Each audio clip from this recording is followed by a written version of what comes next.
Frenemies is kind of a weird name for this movie Why? because, okay, it's three sets of friends, but like Yeah. only one of them is actually friends. It's so fucking weird. And then also is saying they're enemies. And like, No, no. They're frenemies. while their friends turn enemies back to friends, they're never Yeah. enemies either. I don't know. I've had many times where I'm straight up enemies with my dog.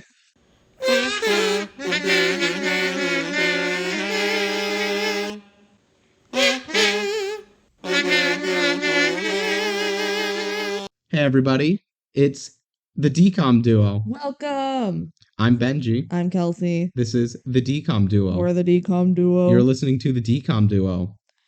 Woohoo. Today we are talking about the classic DCOM, Frenemies. Frenemies. And by classic we mean It was one of them. it certainly was a movie. And it may be three. It's kind of three movies. I don't even think we have to say kinda. It is It three just movies is. in one, but each movie is 30 minutes long. Also, they connect. But they don't really connect. The characters do. Well, So there you go. That's like the book, the John Green book, Let It Snow. well, this was based on a book too. It was? Yeah. Is that not in your factos? No. Well, we might need to do some on-the-spot research as I well. literally found like no facts about this movie. Like the fact that it's based on a book is blowing my mind because where the fuck was that in my research? It was in the opening credits of the movie. I was not paying attention. You're not paying attention to the movie we're doing a podcast on? Nope. Yeah, so this week is Frenemies. Woo. Yes. And we have some thoughts. Yeah, this is not a good movie. All right. We hyped this movie up because this is very close to the bottom of our rankings, of our official ranking. Yeah, list. it's very much at the bottom. It also was very recent more recent than other DCOMs in our memories because we watched it very late. So we were dreading watching this when we watched this last night, and it was better than I remembered. It was funnier. It is a bad movie, but I want to say, first off, if you like Disney Channel original movies, you have to enjoy some bit of camp and some bit of so bad it's good. That is where you get the most enjoyment out of it. If you're looking for genuinely good movies, there are like 5. Go somewhere else. Yeah. Barking up the wrong tree. Wrong over 100 movie marathon. The problem with Frenemies is the majority of the time it is so bad it's actually bad. Like, it's too far into the direction of you hate everyone. Nothing about this movie is actually a quality movie. No. There is no point where you feel like there could have been a serious good movie into this. Right. However, there is a higher percentage of time than I remembered where the movie is so bad it's good. Yeah, where there's a lot of fun camp, where there's some characters that are just so ridiculously over the top, you can't just help but love them for being the assholes they are. Yeah, no, we were laughing and making fun of this movie a lot. And I do remember, like, laughing and having a good time the first time, too, but still being like, no, but that movie fucking sucks. And I think I agree with past self. Oh, I'm not saying this movie deserves a bunch of love or credit, but I am saying I don't think it is maybe the F tier movie that I thought it was. We'll discuss that more later, but first, it is time for fan mail. Oh, did we get one in the past 2 minutes? No. If you want to send us fan mail, do it through email. Please don't send us physical mail. I would be a little scared. Yeah. Our email address is thedcomduo@gmail.com. Yup. And if we like it, we'll read it off. And if we don't like it, we might still read it off. We'll still read it because we just want fan mail. Yeah. All right, you ready for some factos? I think it's time for the DCOM Duo Factos. DCOM Duo Factos. Now, that's the new jingle, huh? Frenemies was released January 13th, 2012. That's today, January 13th. Oh, wow, that is. Okay, it's not when we release this, but the day we're recording is January 13th, so woohoo! Totally planned. Happy 11-year anniversary to Frenemies. Everyone's favorite. The best thing Zendaya's ever been in. Absolutely. It's the 88th DCOM. Yeah, it's a pretty late one into the cycle. It's in Yeah. the 2010s. 2012, So baby. I was 13. this is towards the end of the DCOM Renaissance era, Yeah, as it's called. I remember this movie existing, but I never watched it as a kid. Same. Yeah. I knew this movie's existence. I was more or less out of the Disney Channel. I never really watched Shake It Up. I feel like if I was a fan of Shake It Up, I probably would have watched this movie, but I just wasn't. So Yeah. Well, they're only in a third of the movie. But this is like the Zendaya and Bella Thorne Yeah. DCOM. It's not the Zendaya DCOM. No, but it was like those two together because they were the pair on Shake It Up. It's like it was kind of a big deal, but also nobody really talked about this one that much. Also, Shake It Up was not that big of a show. It was big enough. It was a show Disney Channel had. I don't think people liked it. Yeah. But it wasn't as big as like Hannah Montana or No, I'm just saying it's not in that upper echelon of tiers. Yeah. People talk about Disney Channel shows. Yeah. I think people only really remember it now because Zendaya's gotten so big. That's fair. Yeah. All right. This movie was directed by Daisy von Scherler-Mayer. Can you say that 3 times fast? No. Not even gonna try for me? No. Not gonna give our friends and family and loyal listeners a taste of your tongue. Gross. No. I don't know what I just said. So Daisy, our director, she's directed a lot of TV shows, but just like one episode from them. But here's a few. Crazy Ex-Girlfriend. Oh. She directed an episode of that. It's Kelsey's favorite show. I love Crazy Ex-Girlfriend. I got to see too on IMDb which one. It was the one where Rebecca accidentally texts Josh a really embarrassing text and has to delete it from his phone. Something good. Yeah, no, that was a good episode. Mad Men. That's a Shameless. Big show. Zoe's Extraordinary Playlist. You just like that show because it's a musical show. Yeah. Orange is the New Black. Big and show. The Walking Dead. Okay. I think also Fear the Walking Dead. So, but again, these are only like 1 or 2 episodes. So just an occasional TV director. Yeah, but like a good variety of shows. There's serious and comedy in there. Yeah. So good for her. All right, the cast. First up, let's talk about Avalon, who is played by Bella Thorne. Bella Thorne, of course, was in Shake It Up, the famed Disney Channel show. They dance. They dance in that show. They cry. She they has have a good time. Dyslexia. Do you remember? No. I haven't really watched any. This is the thing. Bella Thorne, like in a commercial on Disney Channel, was like, I'm dyslexic. And people recently on TikTok have remembered that happened. And also her character on Shake It Up was dyslexic. Bella Thorne outside of Disney was in some movies. Blended, that's an Adam Sandler movie. Midnight Sun, I've never seen, but I've heard of that one. I haven't heard of the Adam Sandler one. You Get Me, which I watched on Netflix once, and Bella Thorne plays like a kind of stalkery, crazy girlfriend, so that's fun. The Duff, woo, and apparently Alvin and the Chipmunks Road Chip. Not the Squeakquel? No, that one's my favorite. Road Chip. Oh my god, how did we let them get away with all these titles of the sequels? It's amazing. No, they did it well. Also Bella Thorne is just like a pretty big influencer online. Yeah. She's still someone that people know the name of and face of. Yeah. Yeah. All right, next, Hallie is played by Zendaya. Of course, I feel like everybody knows who Zendaya is. She got her start on Disney Channel with Bella Thorne on Shake It Up. She also had a show after that called Casey Undercover, which I think heard pretty good things about Casey Undercover. People like the theme song of it, at least. Yeah, I think they like the show, too. But it was definitely past my time. But that's all Zendaya ever did. Yeah. And then she fell off the face of the earth. No. She was in Zapped, which is another DCOM. That one's rough. Look, spoiler alert.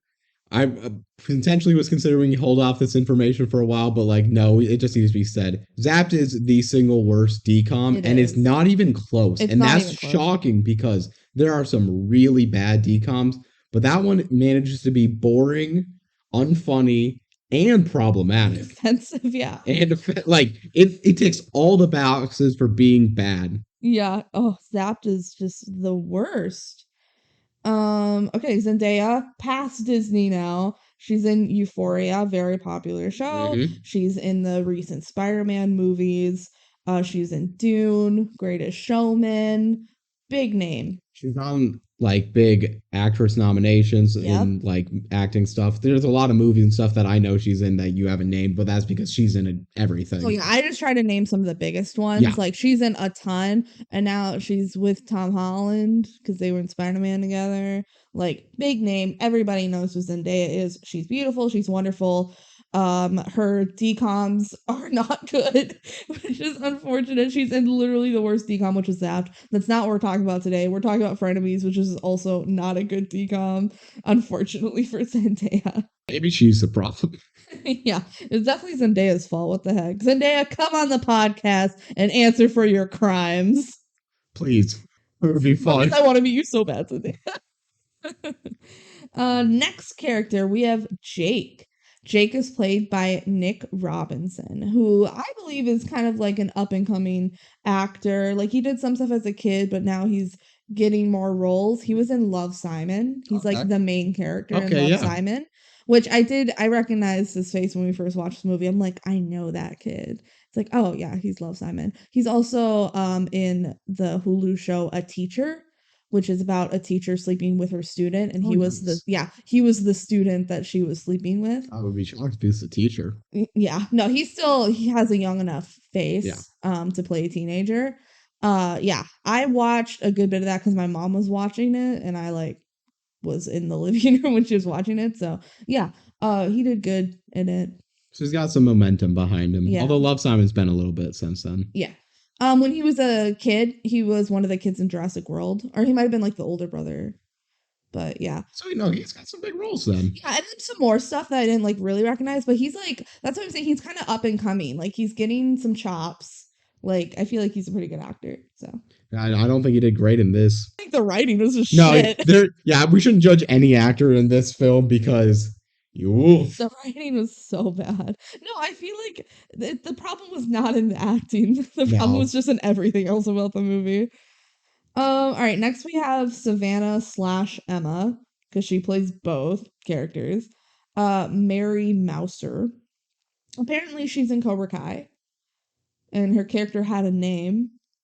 I've never watched Cobra Kai, but I've heard really good things. So cool. And then she's also just done some other like kid roles when she was a kid. And also some voice acting, mainly in like Disney DVD sequels. Just in the Disney circle. Yeah, a bit, yeah. Still in the Disney Channel factory. Yeah, not a ton of stuff though for Mary Mouser. Next we have Julianne, who's played by Stephanie Scott. She was in Ant Farm. Gotcha.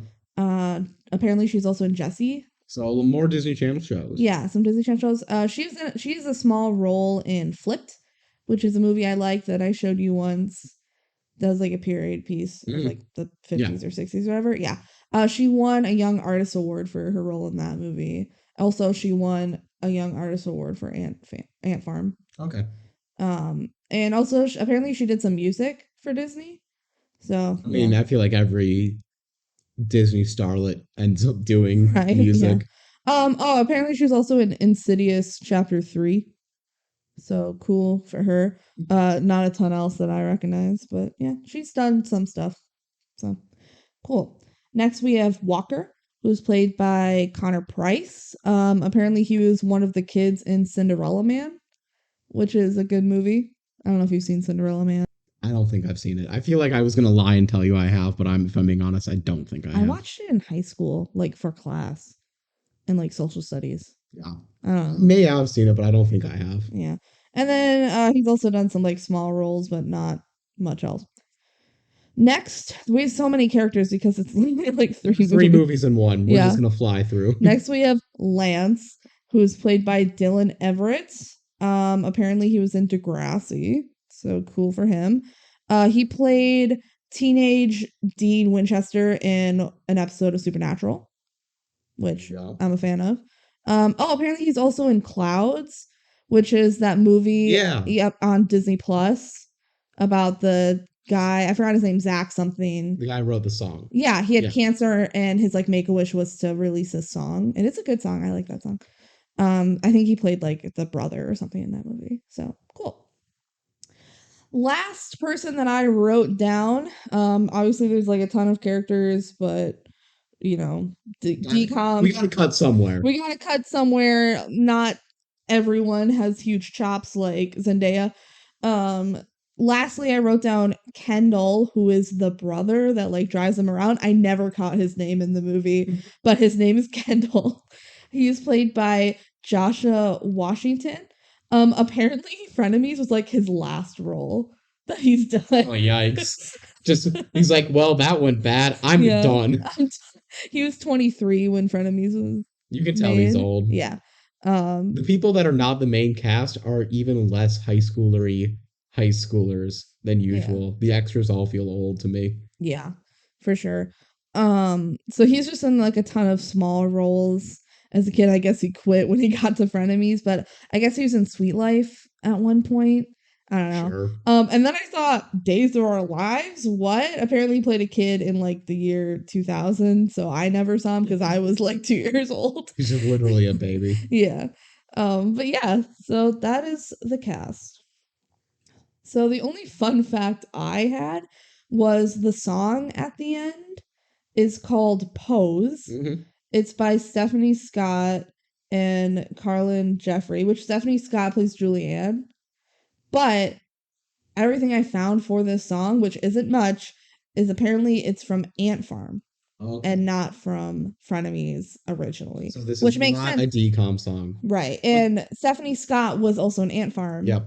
So Is there any knowledge of why there's also another song in there that's a Zendaya slash Bella Thorne song it's where just Bella Thorne dancing. And Yeah. I found nothing about it because I was on Wikipedia and under songs, Pose was the only one that was listed. So I think it was just generic song. Gotcha. Like that's such a weird part of the movie too. We'll get to We'll it. get to that. I will talk about The book? the book. Apparently there's a book. Why did the fuck did I didn't know that? I don't know. Yeah. So I'm just gonna read it from the author's website because it's not the book doesn't have a Wikipedia page. And if you look up Frenemies book, it starts with like some life advice books that have the same title. This is why I didn't know it was based on a book. Alexa Young is the author of nearly a dozen young adult and middle grade novels, including Frenemies, on which the Disney Channel original movie of the same name was based. The 4 books in the series were translated in several languages and were bestsellers in France, where they were also turned into popular graphic novels. I feel like that's great stuff. There's She 4 of also them. wrote books for Andy Mack and for Girl Meets World. Okay. So, yeah, that's some part of it. I assume that each of these stories were maybe a separate book. Maybe. I wonder if this was maybe considered like we could do a TV show off of this. And then they scrapped it and made it into a movie. Yeah, because it feels like, again, these are 3 separate episodes of a TV show. Yeah. Not to like hate on her writing, but all of these stories are very basic. Oh, yeah. Like nothing spectacular about at least the movie. If you want a good description of what the DCOM plots are, the DCOM formula, you get it 3 times. 3 examples. Like, there are 3 DCOM stories, and this has all of them. Should we read the Disney Plus description? I think it's time to do the Disney Plus description. All right. Geek versus chic. ... Beauty versus beast. ... Downtown versus uptown. ... How do you know? Follow the lives of 3 very different sets of friends, each dealing with the ups and downs of friendship. As all 3 sets weave through each other's lives, they ultimately need to work out their differences to figure out what friendships mean to them. Great description. We were talking about this after reading about it. First off, yeah, it's a very hilarious description about all this, but they can't describe anything about this because again, it is 3 separate 3 plots. plots. Yeah. Well, they give the geek versus chic, beauty versus beast, Downtown versus Uptown. Those are the three stories. First off, Downtown versus Uptown, I feel like is a bad description of the third plot. That's what it is. It is, but like I feel like it's rich versus poor. Well, that's what they're saying is downtown versus uptown. But then it ends with, how do you know? What is that supposed to mean? How do you know? How do you know what? Which one to choose? Which one is better? How do you know what? Yeah, I don't know if there's a good answer to that question. What do you do? Beauty versus Beast is a good description of the dog one. Also, they didn't do them in the order of the film. That's stupid. And then, yeah, three very different sets of friends. They are super different. Only one is like an actual group of friends. I think we have buried the lead. Anyone who has not seen this movie, I don't think we've mentioned the best fact about this entire movie. What? One of the friends is a dog. Literally, one of the sets of friends is a boy and his dog. That's the first one. That's the first story. The first story is about a boy and his dog who get into a fight. They become enemies. It's a two-sided fight. They become enemies for a bit, which sucks because they're best friends. And this is the first one. It would be a nice like change of pace maybe as the third one. Or maybe even the second one. They should have gotten the order that they said the description. Geek versus Chic, that's Zendaya and Bella Thorne. They are like actual best friends that get into a fight. That's the one that makes the most sense. And then we can jump into a boy and his dog have an argument somehow.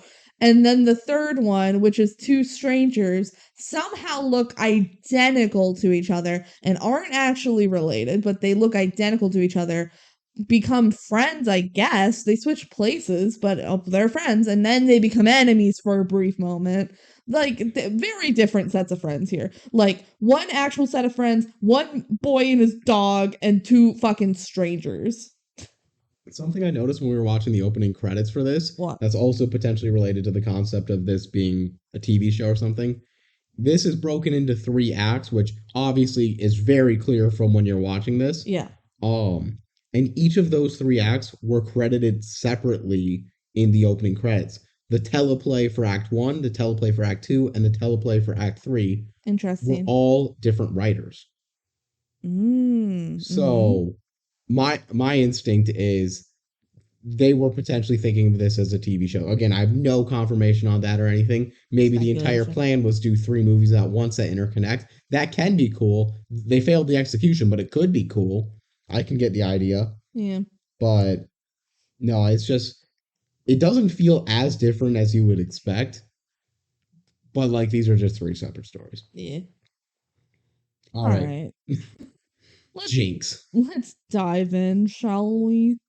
So we open up and there's like an iPad, right? Yeah. And well, it's not an iPad because it has no home button and no like iconography, but it's very clearly trying to be an iPad. But I always just enjoy when TV and movies can't or don't want to pay for the license to show Apple products, so they just fake it. It's just a tablet. It's just a tablet, and she clicks on an app and it opens up a browser, and I always found that charming. Yeah, it's an app to a browser. So we have Hallie narrating, who's of course Zendaya. And they're like, we have a website called Geekly Chic. GeeklyChic.com. If you go to that online, it links you to Disney Channel. Oh yeah, we looked it up and it literally just takes you to the Disney Channel website. So we also meet Avalon, who's Bella Thorne. And the iPad, it looks really bad. And then the little this whole animation, we looked way too deep into it because again, it's only on screen for like 10 seconds. Yeah. But it looks bad. It looks bad. And the little hands with the purple fingernails. They didn't make it look realistic or the hands look good. And they're like, we were once frenemies, but we're not the only ones who were once frenemies. This first story is about a boy and not a boy because it's about a dog. Yeah, it's a boy and his best friend. Yep. So we get meet Jake. Yep, we get our first story, and then this is where it shows to a Disney Channel original movie, and then frenemies, and the FRs in a different font to like it's for enemies. Enemies, but it's for enemies. Which it feels weird. I feel like it should be friend and then like the end is cut off, and then it turns for enemies. But maybe that's hard to Friend. write I because I feel feel like like just you. the FR I makes feel more like what sense. they're showing with the logo on this is actually your enemies turn friends. Well, that's none of these stories. All these stories are friends turn enemies. Maybe you have like friend in blue and enemies in red, but then the overlapping letters are like purple. This movie is a But wait, no, there's fanfic's no D. dream. It's all friends to enemies to lovers. All right, so let's just get in the movie. So Jake is asleep. It's morning, and his mom's calling down.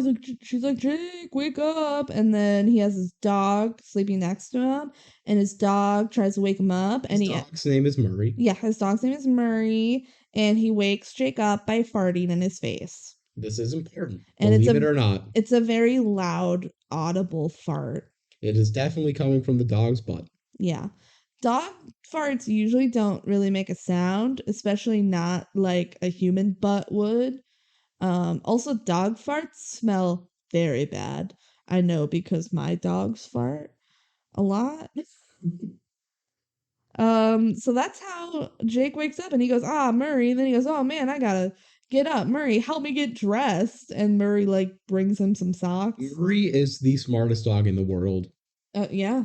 Murray is the most impressive dog in the world. We're going to see a lot of stuff about Murray and hear even more stuff about Murray. And Murray's great. I got What? no complaints about Murray, the dog that plays Murray.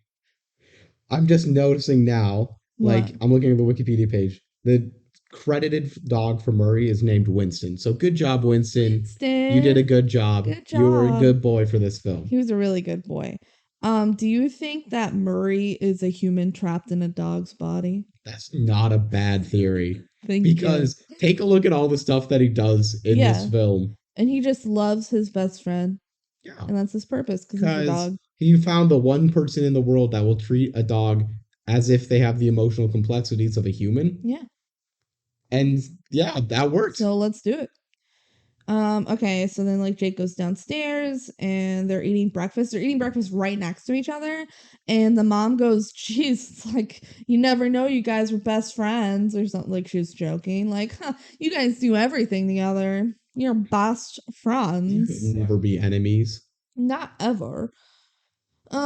Jake also mentions that he's waiting for like an award or certificate from NASA for like doing some science shit. Molecular physics, I believe. Yeah, it was really long. It's just first off, he's in high school. If he's still in high school doing these basic science projects, but is doing good enough molecular research for NASA to give him an award, although we learned the award's pretty dumb later. Just a certificate? Do you think he's like he sent in a letter to NASA like, look at the science I did, and they're like, we'll give There you you a go, certificate. buddy. Yeah, here, bud. Here's a little piece of paper that says you did a good job. Like, Yeah, I think the theory that he's not actually good at molecular physics makes more sense than anything else. I like the theory that like the mom fabricated it and just told him that it was from NASA, and he's like, "This is the coolest thing ever," and like, which would be cool for a kid that's maybe like 10, but he's in high school, and he's Mhm. like, "Yo, I got the certificate from NASA." Is he getting like scholarships to a college or accepted He job should, at NASA? if this is an actual NASA not fake certificate, Yeah. he should already be in college. Yeah. He's a high enough age. We watch Genius. He's well older than Yeah. Jazz Anthony. Chaz Anthony, sorry, Charlie Boyle got to like go to college and teach a physics lab, whereas Jake just like gets a little piece of paper from NASA that says good boy, but still has to go to high school. What the heck? They should accept Murray into NASA. Yeah. I'm coming to NASA only if I can take my best friend who's my dog. Okay, so then Jake kind of he's like, Murray, I wish I could take you to school with me, but I can't. And Murray's like, I wish I could go to school with you. We don't actually get to hear Murray talk. Wish. That would have been great. That would've I been wish so Murray funny. could talk. And then Murray like recycles some like newspaper. Murray's big best trick of the household is being able to sort out the junk mail from the real mail and recycling the junk mail. And the mom's like, I wish you could do that with my parking tickets. Ah ha ha. The mom gets frequent parking tickets. This movie, I'm gonna say it again multiple times here. It is the most tropey movie Oh you my can gosh. watch. Yeah. Like, because all of these are theoretically full movie plots done in 30 minutes, every trope is hit. All the characters are the one-dimensional characters you would expect Yep. for the roles. Underdeveloped. All of like the dialogue, the scenes, the gags are exactly what you would expect. There is no real surprises to the plot of this movie. Nope. So don't go into that expecting this. You will get exactly what you're expecting, and you're not going to be happy about that fact necessarily. Yeah. All right, so now they're at school, and in science class, Jake is like obviously the only one that knows how to do science because the teacher's like, come on, guys. Jake's the only one that knows science. What? Do better. We're gonna do a project, and you guys have to pair up. And there's a kid that like wants to be Jake's partner because like Jake is smart and he'll do all the work, right? But Jake's like, no, I don't want to do all the work. Again, I always do all the work because it's science, and I'm the only one good at It's a science. classic group project problem, but this is also a kid who just got awarded from NASA for molecular physics, so I get why everyone wants to be with him. Yeah. And then there's a girl that comes up to Jake, and she's very pretty, and he's all nervous. And Imagine the most trope heavy characters you can imagine in these roles. yeah, she's wearing so much makeup, which I guess that is accurate for high school. And her name's Julianne. And one guy goes like, "Whoa, Julianne's actually talking to Jake. Whoa, crazy." You know I exist? What? And then she's like trying to relate to him. She's like, "Man, I hate it when I have to do all the work in a school project." And he's like, "What, you do? You do? You hate that too? Oh my god, that's my problem." And then he's like, "Well, we should be partners. That way we can just each do our share of the project." And she's like, "Cool, let's go to your house after school." So it becomes very clear, even in this whole interaction, you know, because again, this movie doesn't surprise you.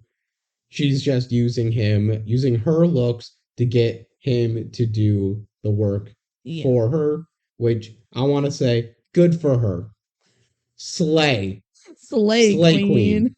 Like, if you are a movie villain girl who is popular girl, Yeah. use your status, use your looks to just not do work. I am in. Start that revolution.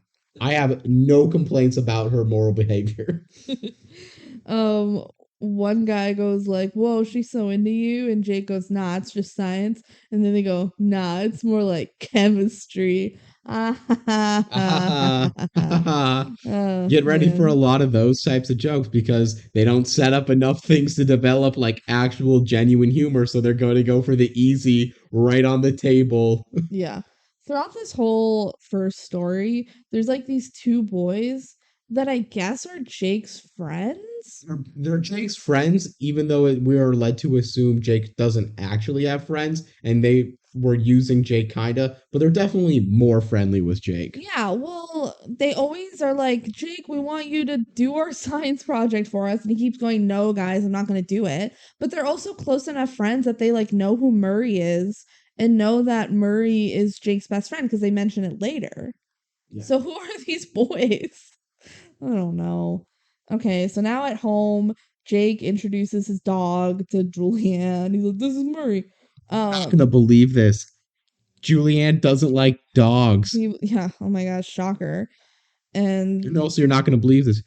She pretends to Jake that she likes Murray, but she doesn't actually like Murray. She doesn't like him because he's a dog. He's dirty. Because he's a dog. And then she like gets on a phone call with her bitchy friends in the hallway where Jake can't hear, and she clearly says, "I'm just using him to get an A." And their friends were like, wait, is that like a new sale on these shopping? This is one thing I rewatching this movie bugged me again. Maybe this is just me not being in tune with culture and not in tune of the women in the world that I went to like high school with. I didn't know people who went out and shopped like that regularly for clothes and going to hit sales and stuff like that. No, where are they I getting grew the up in money? a pretty rich school. Yeah, you grew up with people with money and like And I that don't just know. didn't happen. And maybe it's because Malls died around the time that I was in high Yeah. school. But like even still, I feel like that trope's just a complete fabrication.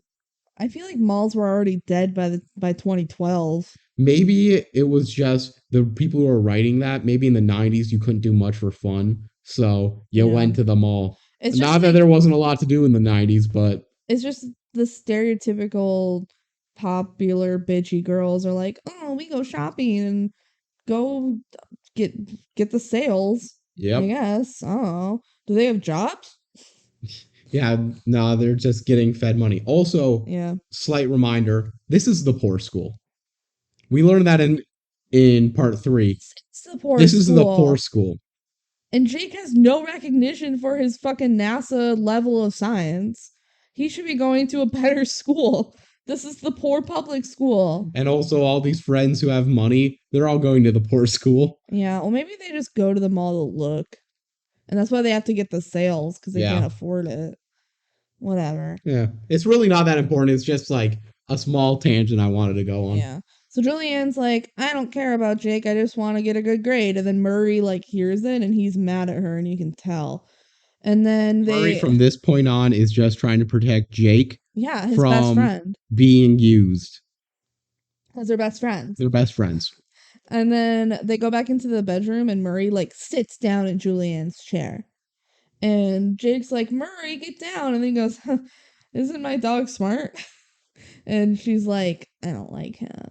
She doesn't say that, but you can tell she hates the dog. Yeah. They do death glares at each other. Yeah. All right. So then a little time passes and the mom comes Have we said upstairs. what breed Murray is? He's like, He's definitely a poodle mix. he's like maybe like a poodle Shih Tzu, but like bigger. He's a I big don't know. dog. He's like bigger than a regular Shih Tzu would be, but not like a big dog. He's like a medium sized dog, like a Springer Spaniel size. Could be like a border collie poodle mix. Maybe. I don't know. I don't He know. has like long like beard. Yeah. It's like hair more than fur, like a Shih Tzu would be. But yeah, I don't know. Okay.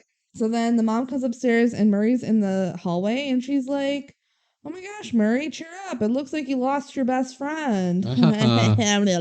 Which again is really weird to start these tropey stuff off with the dog. They really had to hit home that like this they're best friends. They're more than a dog person relationship. Also, this is one day. Can Jake one day like kick Murray out of the room? Murray was just too sad to be in that room with them, I think. Yeah, he wasn't even kicked out. No, I think the door was open. Um, but then the mom comes up and she's like, "Look what came in the mail." This is why I think she made it up and it's fake. Jake got his like certificate from NASA. We got to be clear. This certificate from NASA is a printer sheet of paper. It's made up. Like, it's It not real. it has one yellow sticker on it, and it looks like the most fake thing you could imagine. Like Yeah, the prop like, "This is so department cool." did nothing for this. They couldn't make it like a trophy or a medal or A something. medal would make more sense, but then dropping it in water later wouldn't You're ruin right. it. You're right. They had to destroy it somehow. And also, yeah, all he's getting is a certificate. Yeah. And then we get Julianne just acting very stereotypical, bitchy, I only care about my looks vibes. Um, and then mom goes like, "Why is Murray in the hallway?" Also, who's this girl? Oh, and then Jake goes like, "Oh, Murray's been acting up." So maybe he did kick him out in the hallway. Cause I think all sat we in the saw is chair. sat in the chair. Yeah, he sat in the chair. Whoa, Murray, that you're wild and boy. Wild dog. Kiki sits in our chairs all the time. Okay, well, Key's a cat. Cats That's are true. well established to be allowed to be more mean than dogs Yeah. before you get mad. Yeah. So basically, Murray and Julianne are still not getting along. If you forgot.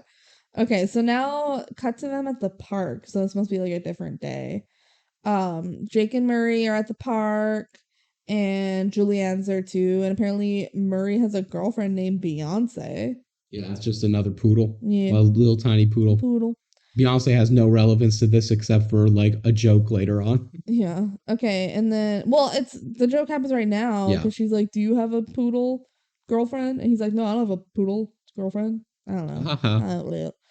And then Julianne's like reading a magazine on the bench and complaining. She's like, "Why are we at the park? I want to She's leave." not reading a magazine. She has like a science journal thing that Oh, she's is that supposed to what it be reading is? through, but inside of it is a fashion magazine. Oh, So she is looking through it, pretending to Jake that she's reading for like science ideas, yeah. and she's just looking at fashion stuff because she does not care. Which again, you go, girl, slay.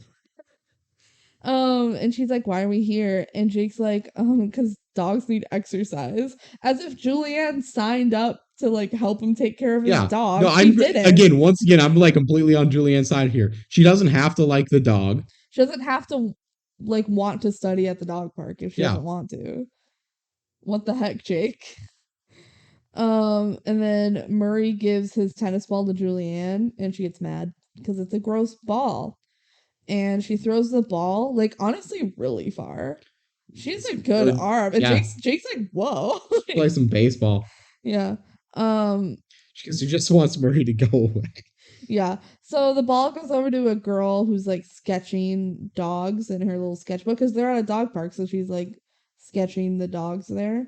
And the girl's like super nice to Murray. She's like, "Oh my gosh, hi, who are you, Murray? Wow, you're so cute." This is a cameo from the star of the third act of the Wow, film. yeah. Um, okay, so now back to Julianne and Jake, and she calls him Jakey. So Jakey, I think you should just finish the project without me. And Jake's like, What? "What?" This is the exact thing you told me you weren't gonna do by Yeah. that got me into this. Yeah, and then Julianne's like, "It's because I can't think straight when I'm around you because you're so cute." She has to do so little to win him So over, and I little. love it. She knows what she's She has doing. this to a formula. Oh yeah. And then they like kind of become boyfriend and girlfriend. They are official. Yeah, it's unclear in the moment, but then like a few minutes later, she's like, "Yeah, this is my boyfriend." So yeah. And then Murray comes in on a skateboard. He's like skateboarding with his tennis ball in his mouth, and then you see the new girl lightly jogging next to him, which the visual of it is so We can't funny. describe it in audio how good this is. Just imagine you're like in a music video where you're supposed to be walking on a treadmill happily while joyously like going through the air. A half frolic. And yeah, frolic is a good word for it. It's not the physical action of frolicking. Yeah. It's the top half of jogging, the smile of frolicking, and the legs of frolicking. It's really funny because, like, it makes sense because what else are you supposed to do? Like, I feel like she could probably walk normally because he's not going that fast on the skateboard, No. but she's like laughing and lightly jogging next to this dog She's on a having the skateboard. time of her life. It's so She looks so funny. happy. Oh my gosh. And then, okay, so the girl's name is Savannah, and she comes up, and Jake is like, "Oh, that's my dog," and she's like, "Oh, yep, cool, that's your dog. Hi, I'm Savannah," and he goes, "I'm Jake," and they introduce themselves to each other. I'm noting this because it's Yeah. important We are later. sticking a pin in this. Yeah, Just remember that they introduced to each other yeah. now.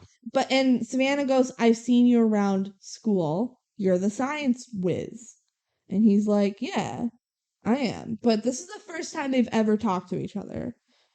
And then Savannah tells Jake that he is the coolest dog in the world, probably because he can skateboard.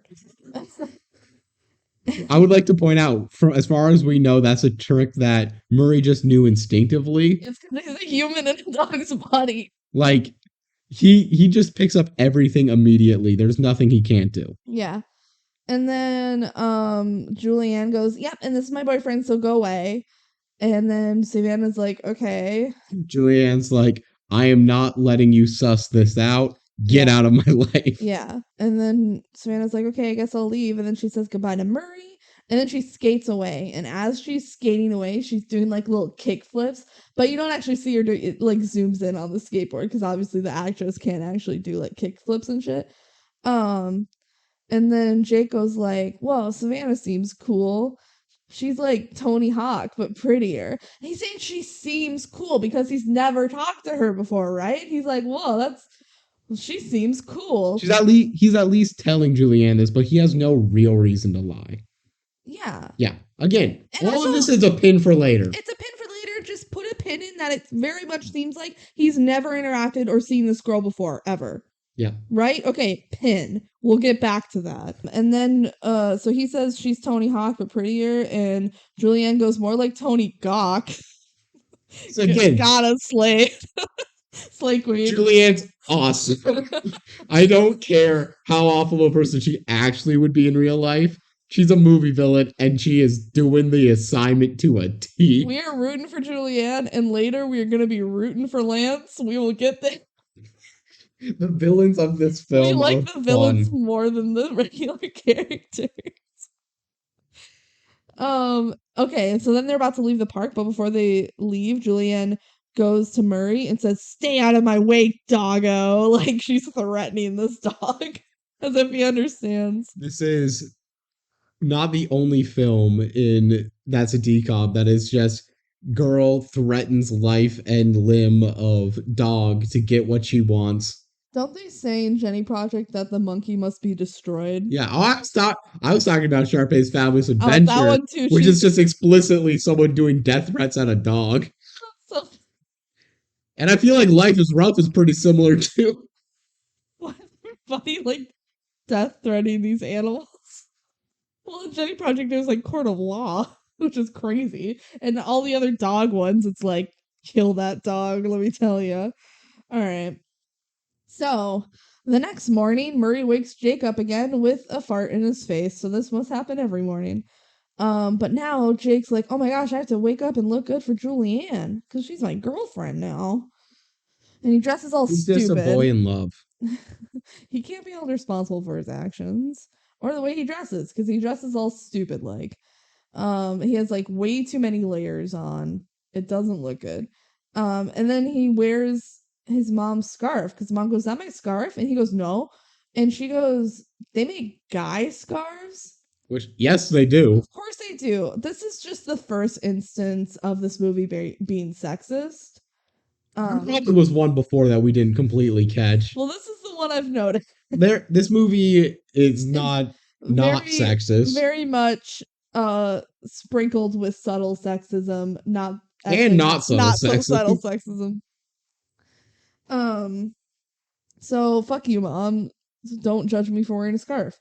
Okay, so then Murray finds a love letter from Julianne to Jake, and he drops it into the toilet, and Jake's like, "You're a dumb dog." And then Murray looks out the window. Remember, all that Murray's trying to do is be like, "Hey, she's using you." Yeah, so he threw the love letter in the toilet, and then... Because again, we are led to believe Murray knows exactly what he's doing. Jake Also, mad. why he goes like dumb dog, because he expects his dog to, with 100% accuracy, know what's junk mail and what's not. Which he can't read. Also, as a side note, he brought that to the toilet? Yeah, he usually recycles it, but this time he brought it to the toilet. Yeah. Which was left open. They should close that. They should close the toilet. Yeah. That's everything that happens is their fault. Yeah. Close the toilet lid. What? Don't let those poop particles spread around your bathroom. Close the lid. This should be common knowledge, guys. Come on. All right. So next, they're at school again. And the two friends that are maybe his friends, it's unclear, they compliment Jake on his outfit. But he's like, "I'm still not going to do your project." Yeah. So it's clear they just want him to do their project. Like, are they friends? I don't know. He needed someone to talk to that wasn't Julianne and Murray, because otherwise this movie wouldn't work. Yeah.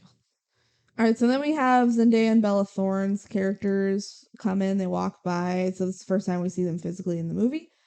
And Avalon, who is Bella Thorne, she's like, "I can't help it. I have to intervene because his outfit is so gross." And she starts like dissing Jake's scarf. She basically just gives him 1 minute of Queer Eye. Yeah, well, all she does is just take some stuff off and then go, voila. Well, no, she like puffs up his collar too. Oh, puffs up and like messes with his hair a bit. Yeah, she does non-zero. Yeah, and then they're like, "Oh my gosh, we should put this online," and then they squeal and run away. That's a very common thing that happens in this movie. And also a very common thing that happens in this movie is what happens right after, where the guys go, "Do you know her?" And they go, "No." And this is a running gag in the joke. like in the movie. Yeah. And it also doesn't really like. It doesn't make sense. They go to school and those two girls know everybody. Yeah. And maybe it's because they own their creepy website, but like. Also, they didn't ask permission for the photo, and they're No. just uploading it online. Yep. That is a major lawsuit waiting to happen. Yeah, well, they're also like 14, so who really cares? Lawyers. And then Julianne comes to take Jake away, and she calls him Jakey, and then one of the boys goes, Jakey? That's worse than the scarf, and then they high five. That's pretty good. It's great. Again, if you want this movie, if you want just some dumb laughs, you can pick worse DCOMs. You will be annoyed a lot of the time because it is too much. But when it gets back down to like they're stupid. dumb but having fun with it, it's fun. Yeah. No, if you want just a bad movie you can laugh at, it's a decent pick. But it's not quality, and you gotta know that going in. All right, so now back at home, Julianne is at Jake's house again. And Murray, like, notably doesn't follow them upstairs. The mom's like, what? You're not gonna go follow them? Whatever. Also, there's like a side plot that I don't care about Murray helping the mom pick out paint colors for their house. Yeah, Who the fuck cares? He picks poodle pink. That's the whole joke. Yeah, and then she likes it. The mom's like, whoa, good pick. And it's like, it's stupid. It doesn't matter. Like, I don't care. That's why I didn't write it down. Also, conspiracy theory, he picked poodle pink because Beyonce, his girlfriend's a poodle. That's probably it. Yeah. And he can read because he's actually a human. Yeah. And a dog. And he's trapped. Mm-hmm. But he's accepted his fate. Yeah. Yeah. All right. So then Jake goes upstairs and he sees that his whole room is destroyed.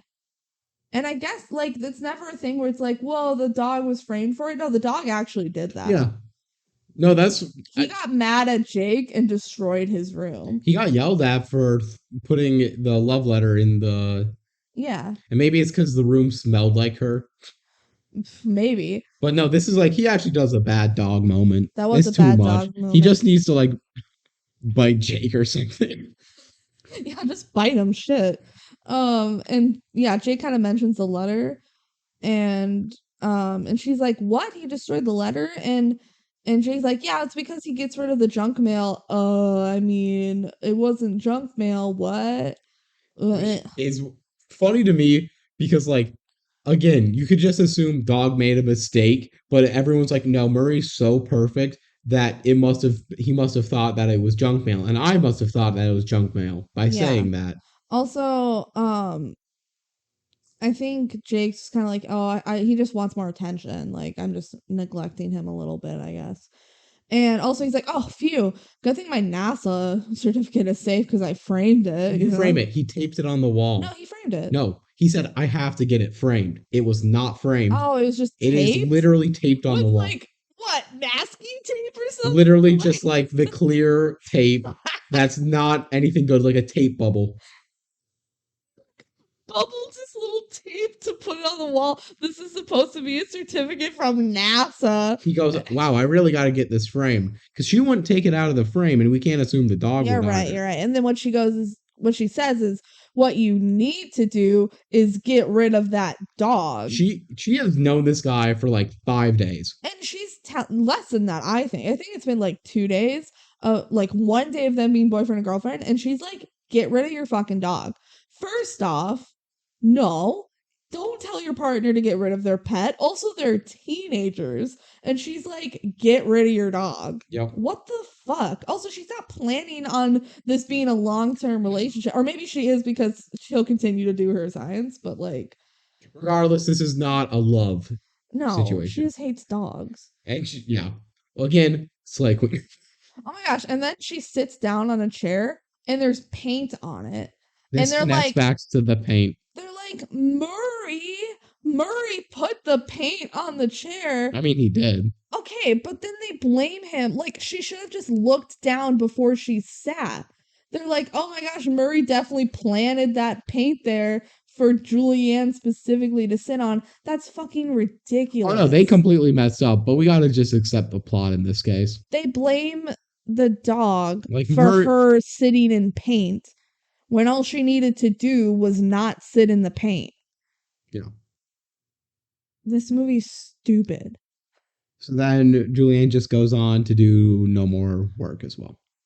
Yeah, and Yeah. she's like, "You need to take him to the pound, or else I'll pound him." And then Jake goes, "You're right. Well, not really, but I'm gonna go yell at him."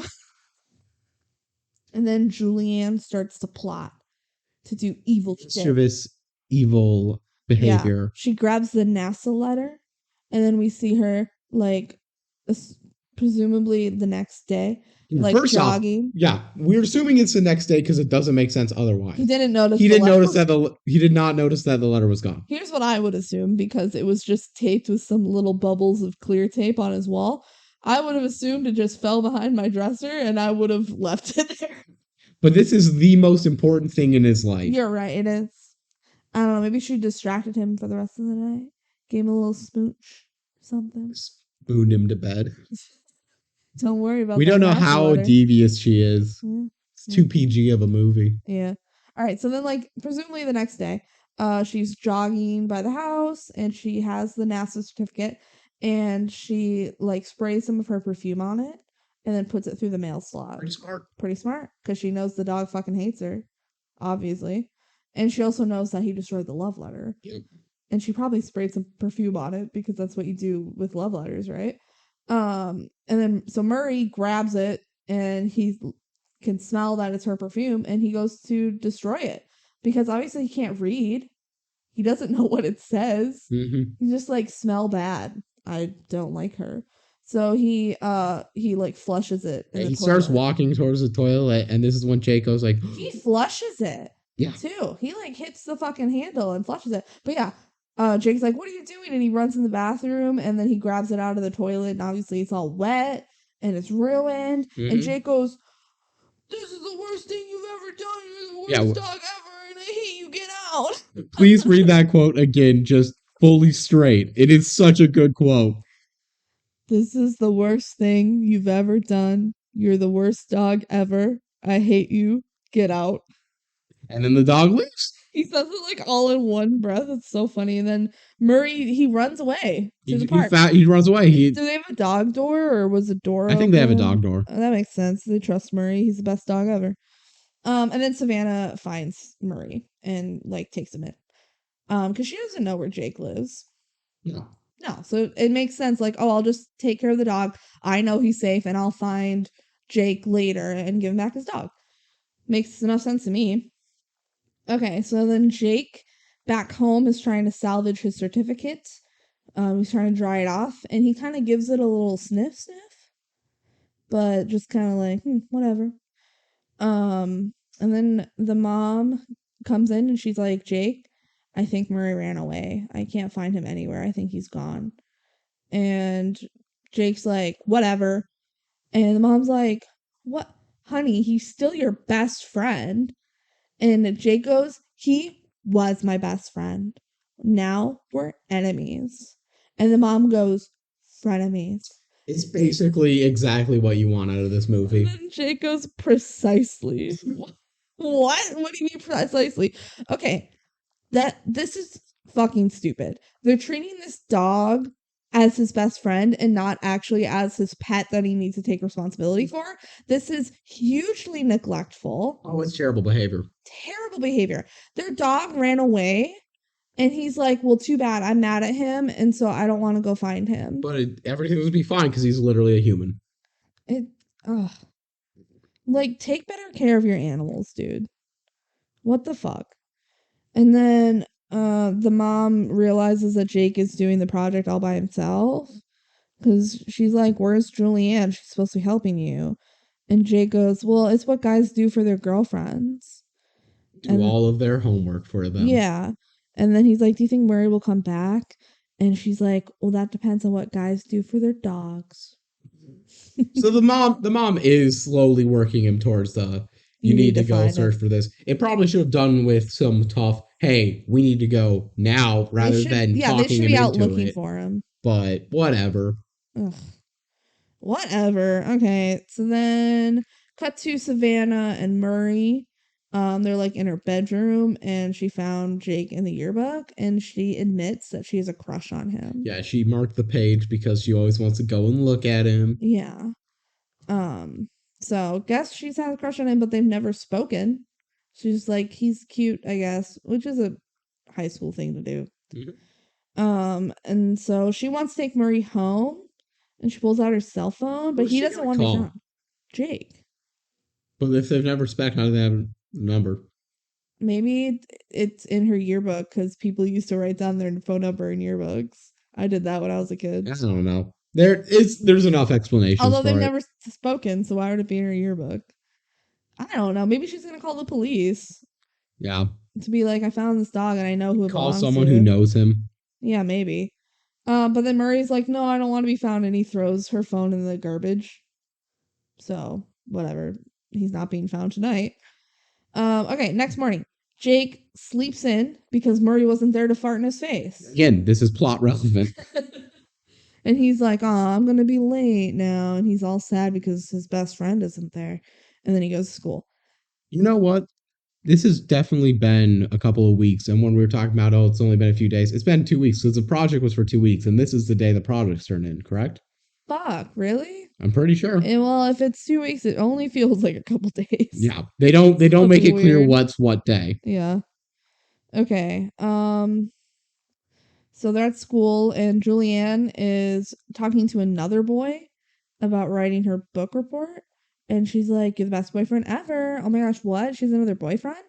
And then Savannah Savannah's watching. overhears. Yeah, Savannah's watching, and she goes, I thought Jake was your boyfriend. And then Savannah's following Julianne around the hallway and sees her get another project from a different boy, even a third boy. Again, queen behavior. Yeah. Slay. And Savannah goes, 2 boyfriends plus Jake? That's disgusting. And slightly impressive. So Savannah's like, slay. She's impressed. Except polyamory. Although it should be consenting, knowledgeable polyamory. Savannah's like, I can't approve of what you're doing, but also like, good for you for getting away with it for this long. I'm just saying, she's doing queen behavior. I don't blame her at all. She is using what she has to get her way. Huh. Where's the life lesson in that? Tell her not to use what she has to her ability? I think we as society have to encourage this. All right, so now we see Murray, and he's sad because he misses Jake, and he looks at Jake's picture and he starts to run. So you assume he's coming back home or something. Mm-hmm. We'll see him later. All right. So then 2 boys that are kind of his friend, Jake's friend. They find a drawing of Murray on Jake's locker, and it says, I found him. So this was Savannah put, I found him, and we saw her drawing earlier, so she can draw.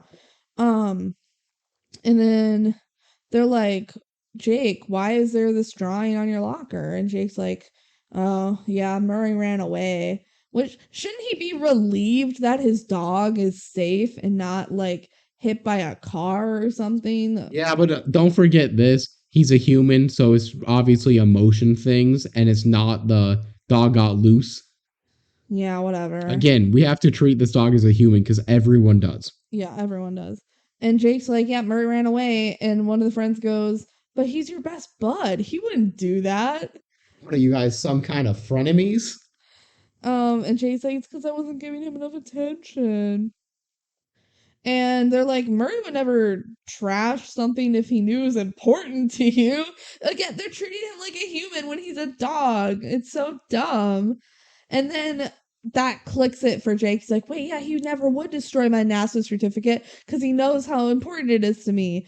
Oh my gosh, I smelled Julianne's perfume on the certificate. Which is really a funny, revelation. They flash back to him just going to the hook where it's hanging on and sniffing. Sniffing it, and he's like, oh my gosh, Julianne must have sprayed it on there knowing that Murray was going to trash it. Like, he comes to the conclusion so fast because this segment's only 30 minutes, so he has to. Yeah. And one of the friends goes, dude, your dog was framed by your girlfriend. Your dog was dogged. Huh. And then Julianne comes up, and Jake, he's like, I'm totally going to tell her that wasn't cool. But then she comes up and he's like, oh my god, hi Julianne. And he's all like nice to her because he gets flustered around women. And then the friends are like, jig is up, Julianne. doggy revenge or something like that. And Julianne's like, what? No, wait, no. I love Murray. I'm heartbroken that he ran away and is never coming back. Hopefully. Not even hold in the hopefully. Help it. She had to say hopefully. Because this segment's 30 minutes, so we had to be like, no, I love him. Actually, I fucking hate him and hope he never comes back. And Jake's like, oh, fuck, what? Julianne, you totally used me, and I wasn't smart enough to realize it, but my dog was smart enough to realize it. Yep. So Jake knows he fucked up. This movie's so weird. It's so weird. It's not good. It's not at all what we expected when we were watching Frenemies the first time. You're doing 3 movies in one. And also the minimal amount of interaction, honestly, between them. It's weird. It's weird. All right. So then they go to science class, and Julianne is trying to gaslight Jakey, being like, I don't know, give me the project anyway. I don't remember what she said, but she's like, no, it wasn't me.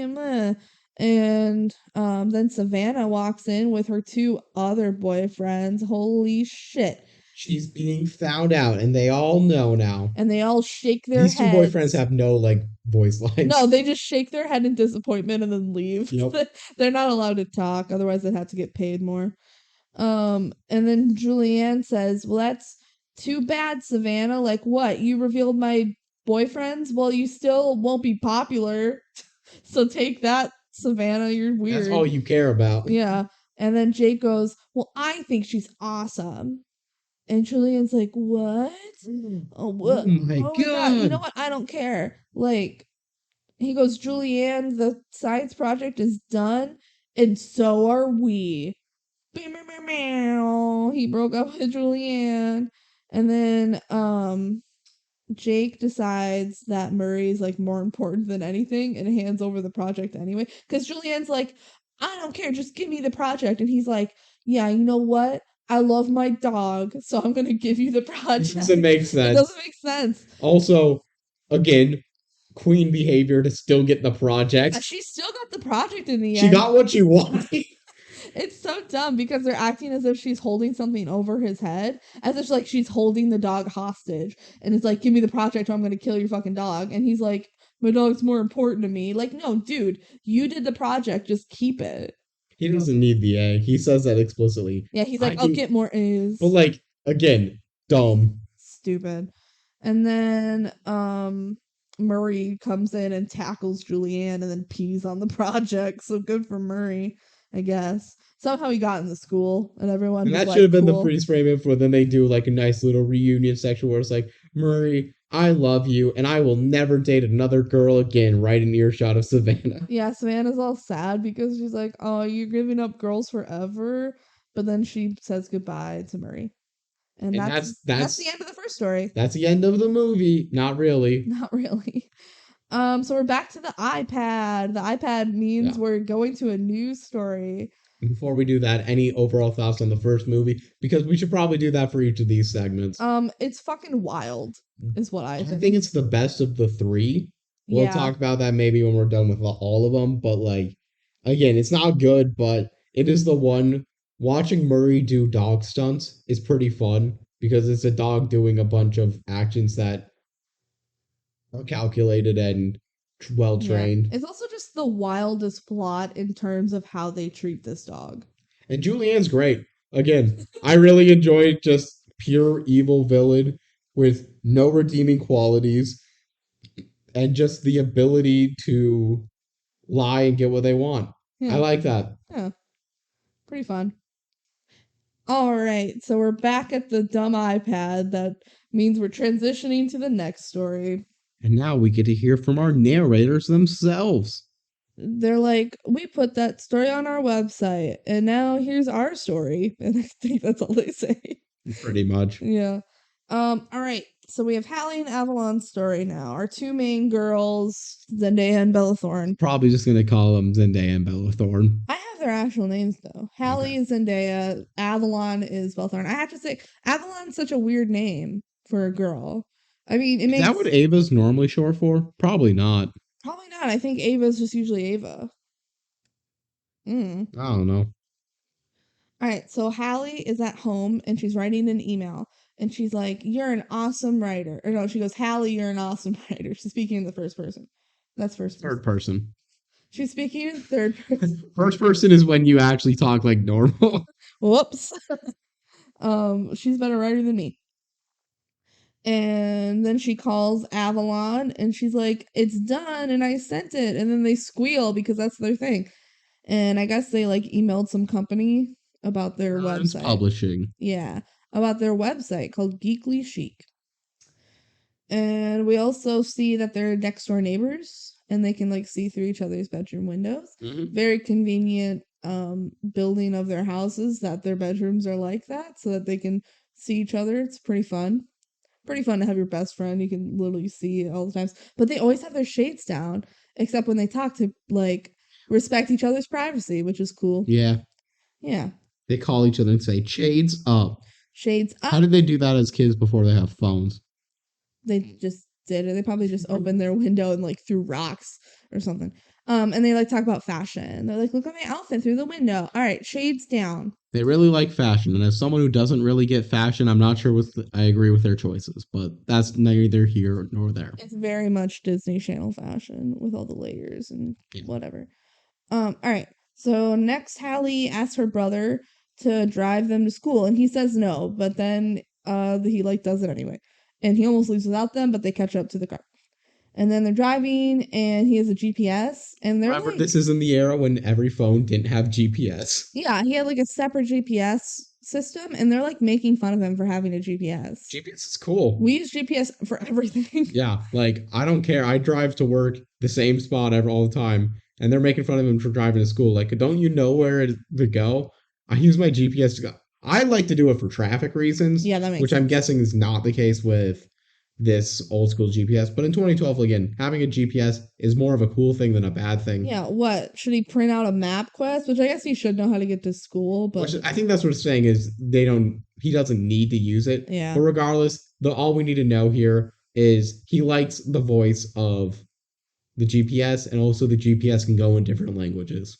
Yeah. So the GPS is talking, they're like making fun of him, and then he goes, uh the GPS is like turn left, and he goes, "Hey baby, will you say that slower for me?" Which is just disgusting that he's like sexually aroused by this GPS lady voice. I'm not going to kink shame. Okay, so they get to school and they run into Walker. Walker has like two henchmen that just always follow him around. What do they gain from this? Clout. Because apparently this guy is the most popular guy in school, controls the whole media. The school newspaper is beloved by everyone. Apparently. And makes these two nobodies into instant sensations at the will of his hand. Yeah. Yeah, I guess so. Henchmen never say anything. No, not really. So Walker gives Hallie some money back, and they're like, "What the heck? We paid for an ad in the paper." And he's like, "Nope, I'm giving it back because I run the paper, so what I say goes."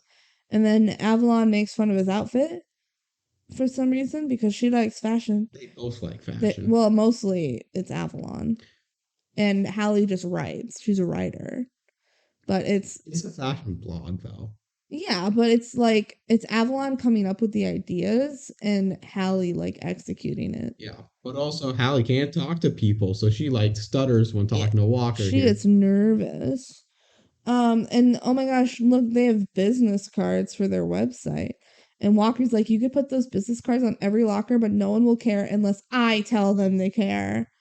And then he's holding the business card, and like Hallie or Avalon takes picture of him with like holding the business card, and she I post it or maybe just text it to everybody. Everybody gets like a notification on their phone. Again, for people that no one in this school apparently knows due to the running gags in this film, they have everyone's number and everyone responds to it and goes, "Oh, Walker likes this," even though he's frowning in this photo. We all obey Walker. What Walker says is cool. And they're like, "Thanks for the free advertisement." And Hallie's like, "Good one, Avalon." And Avalon's like, Hallie, you need to learn how to stick up for yourself. Like, you need to learn how to talk to people. And Hallie's like, no, I'm gonna just write. And that's why we're such a good team. Whatever. So then they're in the computer lab, and Hallie's like, look, Avalon, I have a website that shows everyone who's logged into our website on like a map, and they're a little red dot. I want this for our podcast. How did she get this technology? I mean, this is actually something that you can get. This one's not that weird. Okay. Kind of impressive for these 14-year-olds. Well, it's probably just something you add to whatever web design they did, their UI. Probably is built in. You can do a location tracker. Yeah. And she's like, look, that's you, that's me, and that's my mom. She's online a lot. Wait, what's that one dot in New York? Oh, there's someone's on in New York? Crazy. And then Hallie gets a call from a big publisher, and she thinks it's like a prank at first, but then it's not a prank. It's real. Crazy. And Avalon takes over the phone because she's better at talking, and they get an appointment with Miss St. Clair, who's the head of a publishing company. So that's wild. Also, they like get recognized by a publishing company, but no one else on the website, and the website's not popular. No. But they did email the publishing company, so I guess that makes no sense. And that's the thing, they're looking for, and we'll learn from publishing, they're looking for like a fresh voice rather than a popular already existing thing. Yeah. So that makes enough sense there. And then Avalon goes, which outfit should I wear? And then she puts on a video of her, just Avalon, dancing. For like 2 minutes. For like 2 full minutes of her just dancing in different outfits. The pacing issues this movie has, where everything has to be so fast paced to fit 3 movies in once. Yeah. This is the plot that by far has the least going on in it. Yeah. B, they just had to get 2 minutes of Bella Thorne dancing in there, apparently. They struggled to fit in 3 stories because they each have to be half an hour long. But for this middle story, they struggle to fill the half hour. Yeah. Because they just have Bella Thorne dancing. Why? What is the point of this? It's so dumb. And it just flawlessly transitions into Avalon dancing in her bedroom, of course. And remember that they dance because they're going to shake it up. They're dancers. Yeah, you got to get some of that talent in there, although we'll see more of it at like the end credit scene. Yeah. That's it. And then Hallie calls and they talk through the windows again about fashion again. Cool. Also, okay, I'm not going to mention it again, but like Zendaya's character wears this like plaid skirt and they make fun of it a lot, saying it's like Scottish. Yeah. Because it's plaid and stuff. So the whole next 5 minutes, every like 1 minute, there's a joke about it. Yeah, well, I think this skirt is cute, so whatever. What about the hat? I think the hat is also cute. So whatever. You're not a fashion blogger. I'm not. All right, so then they go to New York. How did they get to New York? I was gonna say the brother drove them, but that didn't happen. I doubt it. And then they like make it back for school, which I think the dots showed they were in like New Jersey. Yeah, they're definitely they're in New Jersey. Close. They're close. New York. They definitely could make it to New York City. Maybe there's like a bus. Yeah. It's weird that we don't get to see it at all. No, they just like effortlessly get to New York, and it's not a plot point at all about like struggling to get there. So whatever. It's fine, I guess. Can't waste time on that. We gotta fit everything in this half-hour slot, remember? We gotta fit in Bella Thorne dancing more. Okay. So they get to the publishing company and they meet Scary Powerful Lady. And she's like, you guys are young, but I want young. And we learn they're only 14. And she's like, I like Geekly Chic. And I want to use it to launch a new website and a fashion line. And magazine. And whatever. Publishing things, you know? And she's like, wait a minute, but I only wanted Hallie. Hallie's the editor, right? And Avalon's like, no, we're a team. And Miss St. Clair is like, I hate that you're a team. I had a best friend once. Yeah. She was my maid. And then I fired her because she was bad. Once again, the villains in this movie are the best part. Yeah. They just are unapologetically pure evil. Yeah. It's great. It's pretty funny. And so Miss Sinclair's like, I only want one of you because then I'm gonna hire the rest of the people myself. Like, I want my own people on this project. So I only want one of you. So here's what we're gonna do. You both are gonna write a cover story, and whoever's is better is who I'm gonna hire. And they're like, what? But we're best friends. And she's like, well, too bad. I feel like she should just hire them both for half the salary. They're going to say yes anyways Because they're 14. because they're 14. Yeah. And then if one of them wants to quit, you still have one. Yeah. But that's me trying to be business logical, where she's just bad at wanting to be business. evil. Yeah, And I like that. she's evil business lady that doesn't give a Slay. fuck. Slay. Slay to all the villains in this movie. We love all of you. Okay. So back at school, things are like awkward because now they're against each other. They But were once friends, but now they're enemies. well, not, almost. They aren't like at each other's throats yet, but they will be soon. Okay. So Hallie's brother comes in and sits by them, and they're like at lunch, and but they are just mean to him again. They're like, oh, you want pancakes? We want a story. Yeah, they're like really mean to the brother, and the brother's also clearly older than them because he can drive. He's a senior. Imagine being bullied by your little sister and her friend just like constantly. Maybe he should be sitting by his friends. He should, rather than but his they're like freshman sister. they should be nicer to him. Yeah, no, the brother's done nothing wrong. And he like drives them places, Yeah. which is super nice of him. He's probably forced to by his parents, but like, come on. And he tried to ditch them slightly in the opening, but like, But he didn't playfully. leave without them. Yeah, it was playful. Okay. Um, Hallie then tells Avalon her idea for a story. She's like, "Oh my gosh, John Frank is coming to the USA from France for his like first performance in the USA. He's a musician. And they should do an interview now before he's super big." Because the brother's like, "Who's that?" And Avalon's like, "Oh my gosh, he's like really up and coming. He's gonna blow up in the US, so we should get an interview with him." And Avalon's like, "Oh my gosh, yeah, that's perfect for Geekly Chic." And Hallie goes, um, "It's my story." And Avalon goes, "But we came up with it at the same time." Avalon's like, "But who's gonna cover the story?" And Haley goes like, Obviously me, because I read it in this. I read it in this magazine, and I said, "Oh, I just got it. I know the story." And Bellathor goes, "What?" We clearly came up with it at the same time. It's a complete lie that they somehow allowed to get away with. On what fucking planet did they come up with it at the same time? But the only reason they quote unquote came up with it at the same time is because Hallie brought it up. Yep. Did Bella Thorne's character Avalon? Did Avalon really think that Hallie was like, "Huh, weird. John Frank is coming to the USA," and then it both clicked in their minds at the same time that it should be the story? No. When they're explicitly looking for stories. Yeah, they were just talking about it. Yeah. Oh my gosh. So then the brother, I already found his name, Kendall? I think his name was Kendall. Kendall tells them that the concert is sold out, which he must look it up right then and there. He there. must be looking up tickets like, oh, hit new artists, let's go. Concert is sold out. So, but they're like, "Oh my gosh, he's so up and coming. We got to get him before he's big." The concert's already sold out. It could be a small venue. Could have an international crowd. I guess. He's not like international pop star fame, but like he could have fans. So now it's a race to who can get tickets to the concert first. So now they're like enemies and they fucking hate each other. And Avalon is like, "Oh, Hallie, you get so flustered around people." And Hallie's like, "Well, you suck at writing. So boom, get wrecked."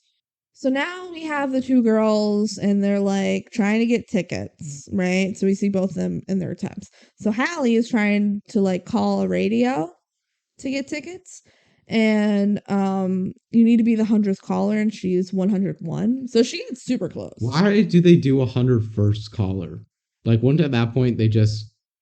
It should be like 9th, but like they really wanted to just click through 100 callers on the radio. I feel like we can kind of speed through this whole attempt for them to get into the concert, because it's just going to be a back and forth in the same Well, I think it's literally just Hallie doing and then Avalon doing it, and then that's it. Like, it doesn't even really cut between them that much. But I'm just saying, this whole process leading up to the concert, spoiler alert, they're both going to eventually be in the room with Jean Frank. Yeah. So Hallie didn't get the radio thing, and she's like, "Well, your guys' music stinks. Like, why are you insulting the radio, bruh? It was really an off chance you were gonna win this." Yeah. She's like, "Well, you guys suck, so fuck you." All right, now we have Avalon, and she has a booth, and she's like, I'm giving away free fashion makeovers. But it's not free. You need to pay me a ticket to this artist that none of you guys have heard about. Yeah. And she's just like being mean to people and giving them fashion advice, but actually it's really just insulting them. And then is mad that none of them are giving her John Frank tickets. Yeah. What? She really thought this was going to work? She also thinks very highly of herself that her advice is the best. Yes. And that everyone wants it. Yeah. And it's super valuable. But nobody even knows who she is. Literally, once again, that's a running joke in this whole movie. Yeah. All 3 parts is, who are those people? Who are they? Okay, so then Walker comes up and he's like, hey, Avalon, maybe I could be persuaded to give you a ticket. And she's like, oh my gosh, you actually like me? You have a crush on me? It's because you bother me all the time because you have a crush on me. And he's like, I have a really convoluted connection to Jean Frank. We don't need to write the whole thing down. No, I didn't. If you've seen the Spaceballs parody version of Darth Vader saying, I am your father, but it's not, it's that exact joke. Such a nerd reference, BenG. I feel like that's a pretty famous scene of it. It's just all these connections that do not matter and factually would not get him in for the ticket. He gets John Frank's phone number somehow from this. It's great. Like, honestly, very impressive that he got it through that whole chain of events. Yeah. So maybe we're giving Walker not enough credit. He has super weird connections, but they work. So good for him. Good for Walker. Slay. So the next day, Avalon's like rubbing in Hallie's face that she got an interview with John Frank because she got his phone number from Walker. And then they walk into class where they have to like give their phones up to the teacher in a basket. Sure, teachers do that. Sure. Yeah. Like that's fine. And so Avalon just goes and takes the phone.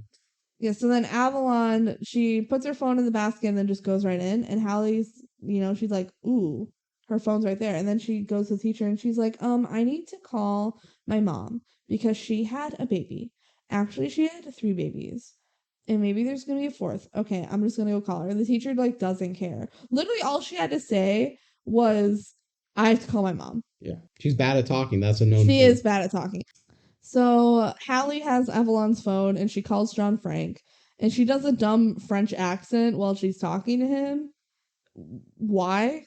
Just to be like, I am also She French. doesn't talk well to people. Because she doesn't talk well. But she's pretending to be Avalon's assistant and is like, I want a pre-interview with you. It's a smart ploy. It is. And she's like, put the tickets under my name, which is super smart to do. And he's like, I can tell you're doing a fake accent. Like, just still accepts this whole thing happening. Yeah. He's like, just because you're doing an accent doesn't mean you're speaking French, which is true. Like, she didn't have to do that because she's an American. But again, she's bad at talking to people. Yeah, she is. And then Walker like catches Hallie doing this. He's like, no, you didn't. And she's like, yes, I did. So there's that. Next, we see Hallie in her room. And then Avalon calls her and is like, shades up. And Walker's in Avalon's room. And so Walker told Avalon. And the whole posse. And the whole posse, because they're always with Walker. And Avalon's like, what the hell? Walker told me everything. And Hallie's like, oh my gosh, he totally has a thing for you. That's crazy. And she's like, oh my God, yeah, I know it's crazy. But wait, I'm mad at you. Why would you do that? And they're like best friends for never. And they're like insulting each other. And Walker's like, Jesus, just pull the shades down already. And so they do. And then Hallie is sad because they're fighting. Cool. Next scene. Now for some sabotage. Yeah. So then that night, Avalon sneaks in her like black jumpsuit into the brothers' car, which I guess is unlocked. Yeah. Sure. And she reads a book called GPS for Idiots. For Dummies branched out. Yep. Maybe it did say Dummies, but I wrote down GPS for Idiots. I think it is for idiots because they didn't want to make a For Dummies brand book that they don't want to give. Are you an idiot? Read this book to learn what you're an idiot or a dummy. There's 2 separate sides. So she reprograms the GPS and then gets out of there, but then on the way back she falls down in the yard. Haha. Yeah. It's so funny. Fall does nothing. No, it's just for laughs. Okay. So then it's the night of the concert, and the brother is like, "All right, Hallie, I'll drive you to the concert." And he named his GPS J-Lo. As in Jennifer Lopez. As in Jennifer We got a Lopez. J-Lo sighting and a Beyonce sighting. Yeah, that's fun. And then he goes, quote, "If I'm going to get directions from a woman, it's going to be from J-Lo." Sexism. Coming to you in the early 2010s. It was very rampant then. Yeah. It's still rampant now, but it was very rampant then. Yeah, because Hallie was like, "Why'd you name your GPS?" And he's like, "Well, don't want directions from a woman, obviously, but if she must be hot though to get directions because I'm a man." I've chosen a male voice. Yeah, well, he's like sexually aroused by this GPS. So then the GPS starts speaking a different language, and he's like, "It's Urdu." Yeah. What language is that? I think Urdu is a real language. I I don't believe it's real. I've just never heard of it. Also, I was very impressed that he was able to pick out that that's the language it was speaking. Well, they mentioned Urdu earlier. They did? Yeah, they mentioned it. There was a little joke of Urdu. I hardly know, dude. That was a thing that she said. Avalon said when they were making fun of it. Yes, you can go. It was not. It was. They did not say I hardly know, dude. I will bet you $1. There's no fucking way. Do we need to pause this podcast and no. figure this out? No. I promise you. Avalon goes, Urdu. I hardly know you. I'm dead serious. It's an Indo-Aryan language and the national language of Pakistan. Okay, cool.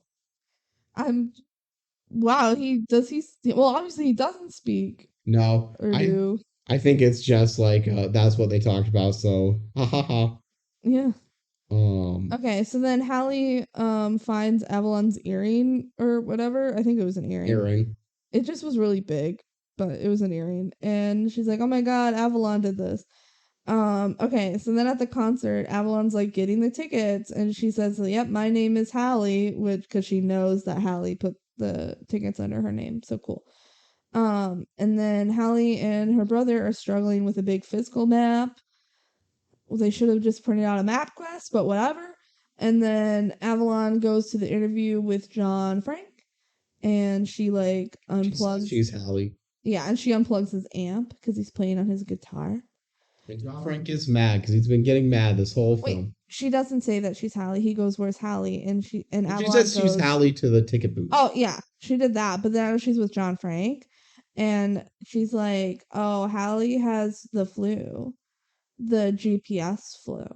Makes you lose all sense of direction. Yeah, again, just like cut it at flu. Stop giving so many specific details that nobody asked for. But it's a funny. Jeez Louise.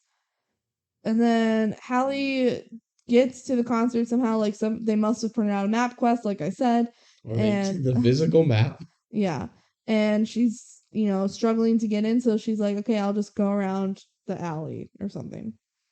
Cool. So now Avalon is interviewing John Frank, and it's more about clothes instead of music because she doesn't know how to be a good writer or interviewer. And she's like, "Are your jeans pre-ripped?" And he's like, "Yeah, my jeans are pre-ripped." And that's like the only piece of information she really gets out of him. And then Hallie jumps through the window that's in the dressing room. So the security here is great. Pretty bad. This is why I'm okay with it being a sold-out show. It's a small venue that they don't care about. Yeah. And then they start arguing, and then Hallie starts like stumbling over her words because she's bad at talking to people. And because Avalon's like, "You can't even talk," and Hallie's like, "Oh yeah, well I have way better interview questions." And then Avalon tries to read the questions, but they're like so sophisticated that she doesn't understand because Hallie's the better writer, right?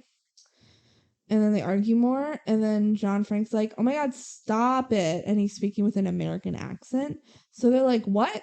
you're not even French? And he's like, oh, busted. I'm not French. I'm Johnny Franqueschi. That was a That's what I French. got up here. Shit, that's a weird last name.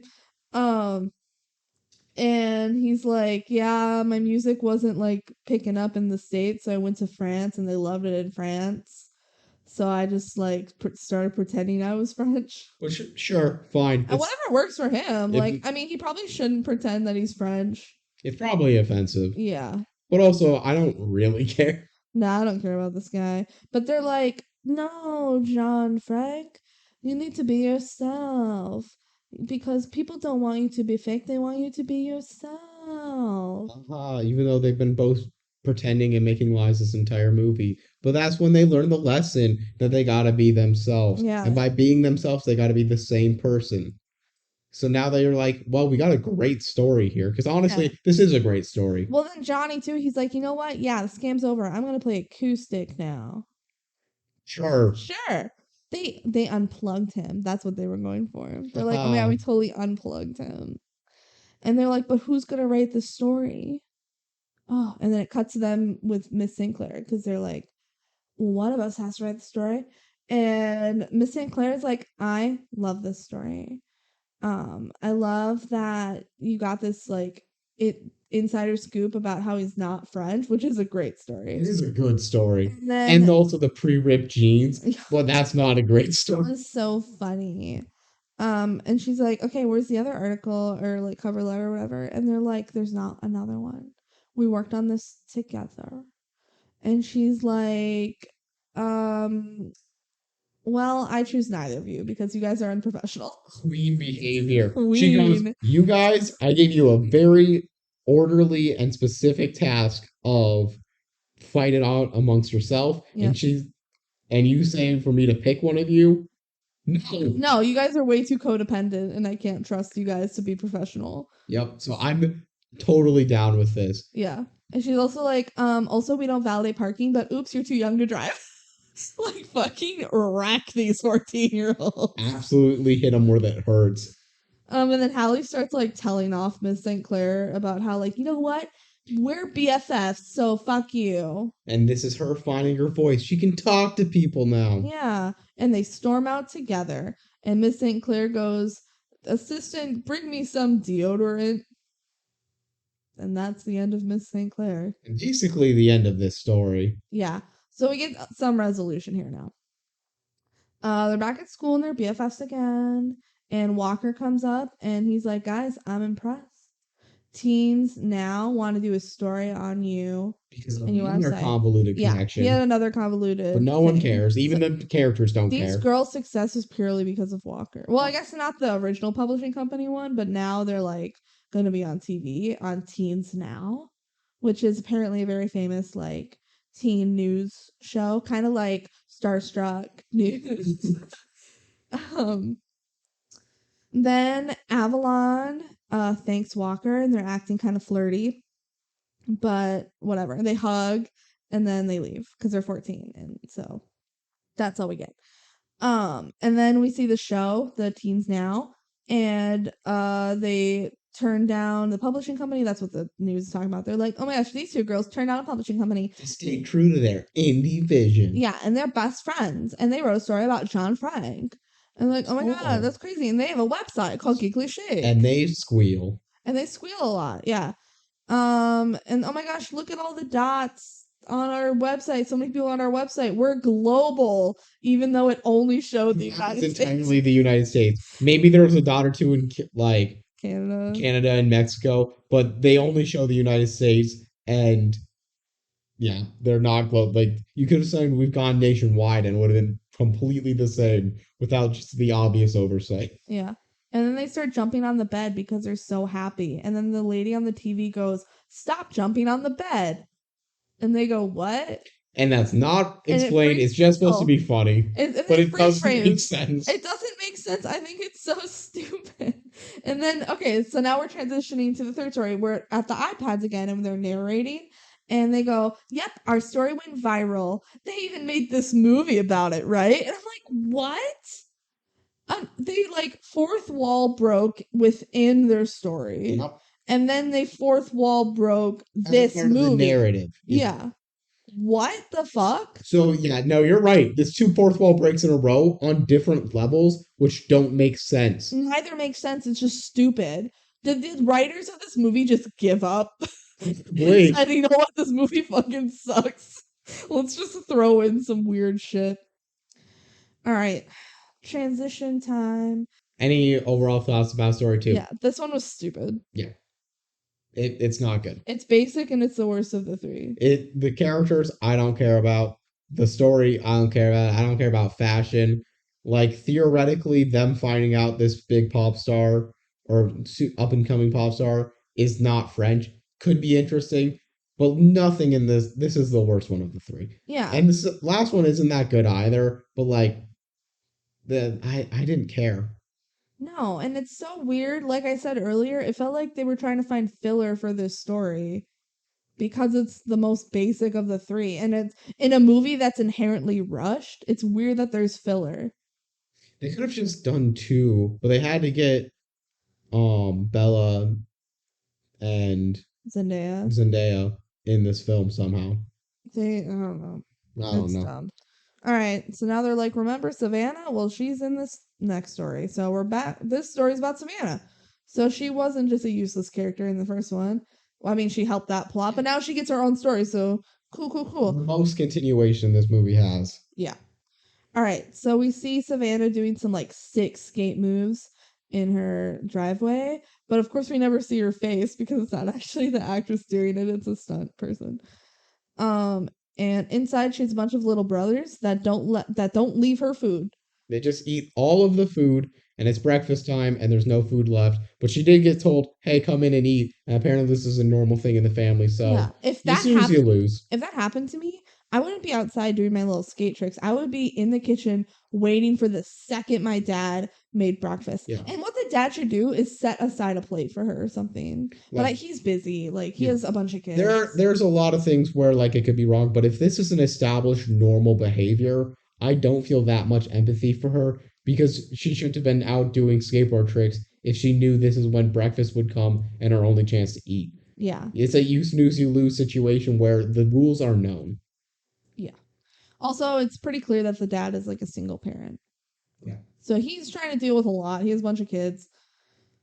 And then, okay, so snooze, you lose. They're all going to school. And then the little brother George goes, I saved this piece. And Savannah goes, thank you. And he goes, for me. And then he eats it. Like, whole piece of bacon is great. Fucking got her. Slay. Slay, the word of this episode.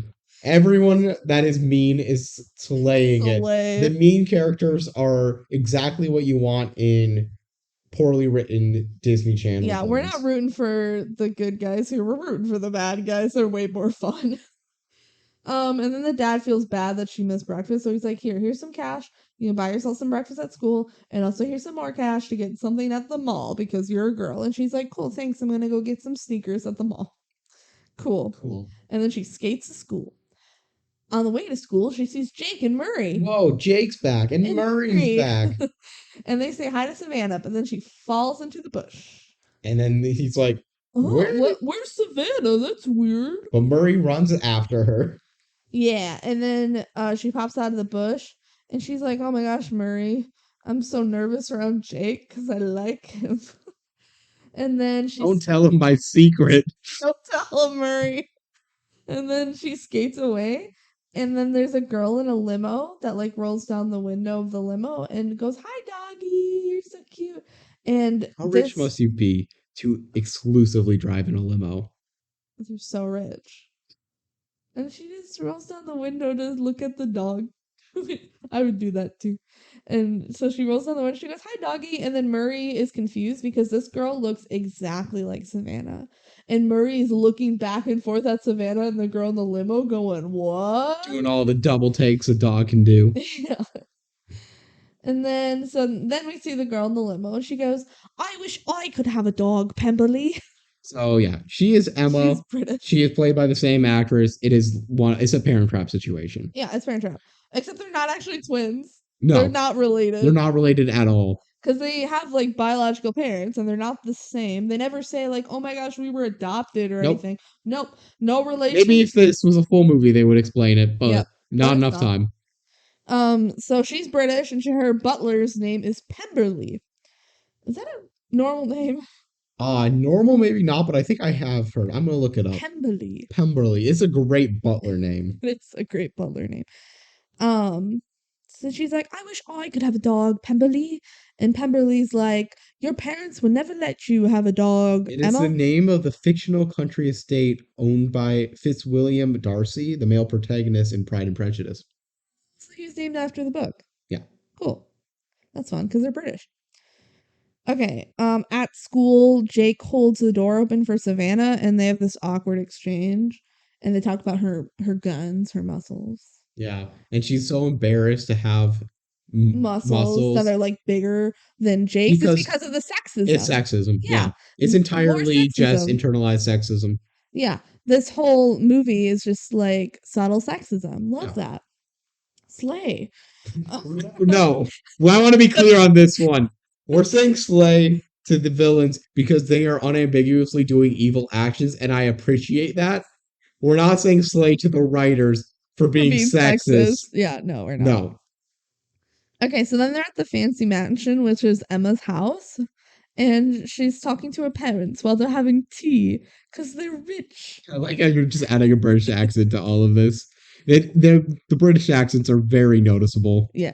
And she's like, Mama, Papa, I want to go to the mall for new shoes. And a puppy dog. And also, I want a puppy. And they're like, a dog? Whoa, because they do not want a dog.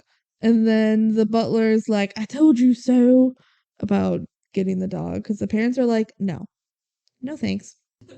So then at the mall, we see fucking Avalon and Hallie again. They're all at the mall, They're studying the fashion trends. Talking about fashion. And Hallie's like, oh, look, it's Savannah. And Avalon's like, no, that's Emma. She goes to the rich school. We go to the poor school. We go to the poor school. And then it's like, whoa, but they look exactly the same. That's crazy. Wait, that's Savannah. And they're both in the same store. They're both there. And then the two girls, the two lookalike girls, Emma and Savannah, they see each other. And they're like, you look just like me. And they're like, no, you look like you me. Wear size 8 shoes too?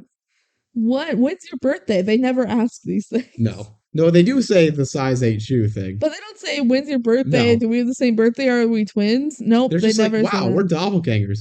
It's kind of cool. Let's go get mall food. Well, yeah, and the butler talks to Savannah instead of Emma because he mistakes them. And he goes, oh my gosh, I'm so sorry. And it's like, oh my gosh, what? We look the same. And then Avalon comes in and says, I love a good misunderstanding, but this is ridiculous. Oh my god. I like to quote lines like that all the time because this is just the BoJack Horseman where it's an intentionally bad joke. Yeah, that Mr. Peanut Butter going, I've heard of blank, but this is ridiculous. It's great. Yeah. It's because that was played completely seriously. Seriously, it's just Avalon and Hallie throughout this whole story they come in and go like, you guys are fucking stupid. This is obviously what's happening. And I'd also like to mention every single time they do the joke of, do you know who those people are? No, I don't know who they are. But they knew immediately who both of them were. Avalon knows. Avalon knew who both of the people were. Yeah, because they know who everyone is because they're weird stalker people that put shit on their website. I don't want to go to their website. I don't like them. Do not recommend. And they're supposed to be good guys. We don't like the good guys. Can we review bomb that? Yeah.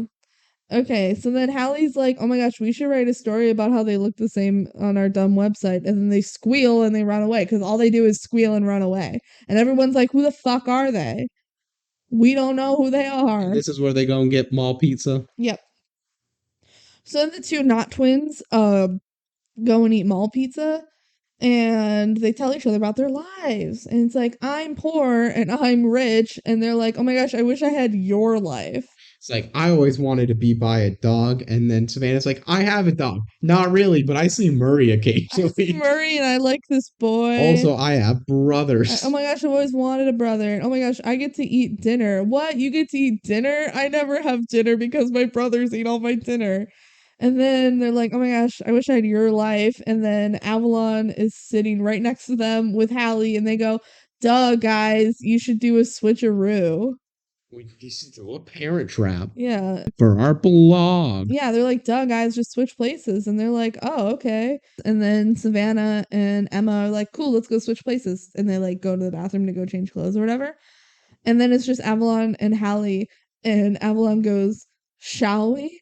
And then they like, Okay, there's a pizza in the middle of the table. yeah, there's pizza in the middle. It's like They're sitting on pizza. the opposite sides of the table. Yeah. It's a normal sitting situation. Nothing weird about that. Yeah. And they're both going to get a slice of pizza. Yeah. I want you to think, listener at home, this is an exercise for you. Yes.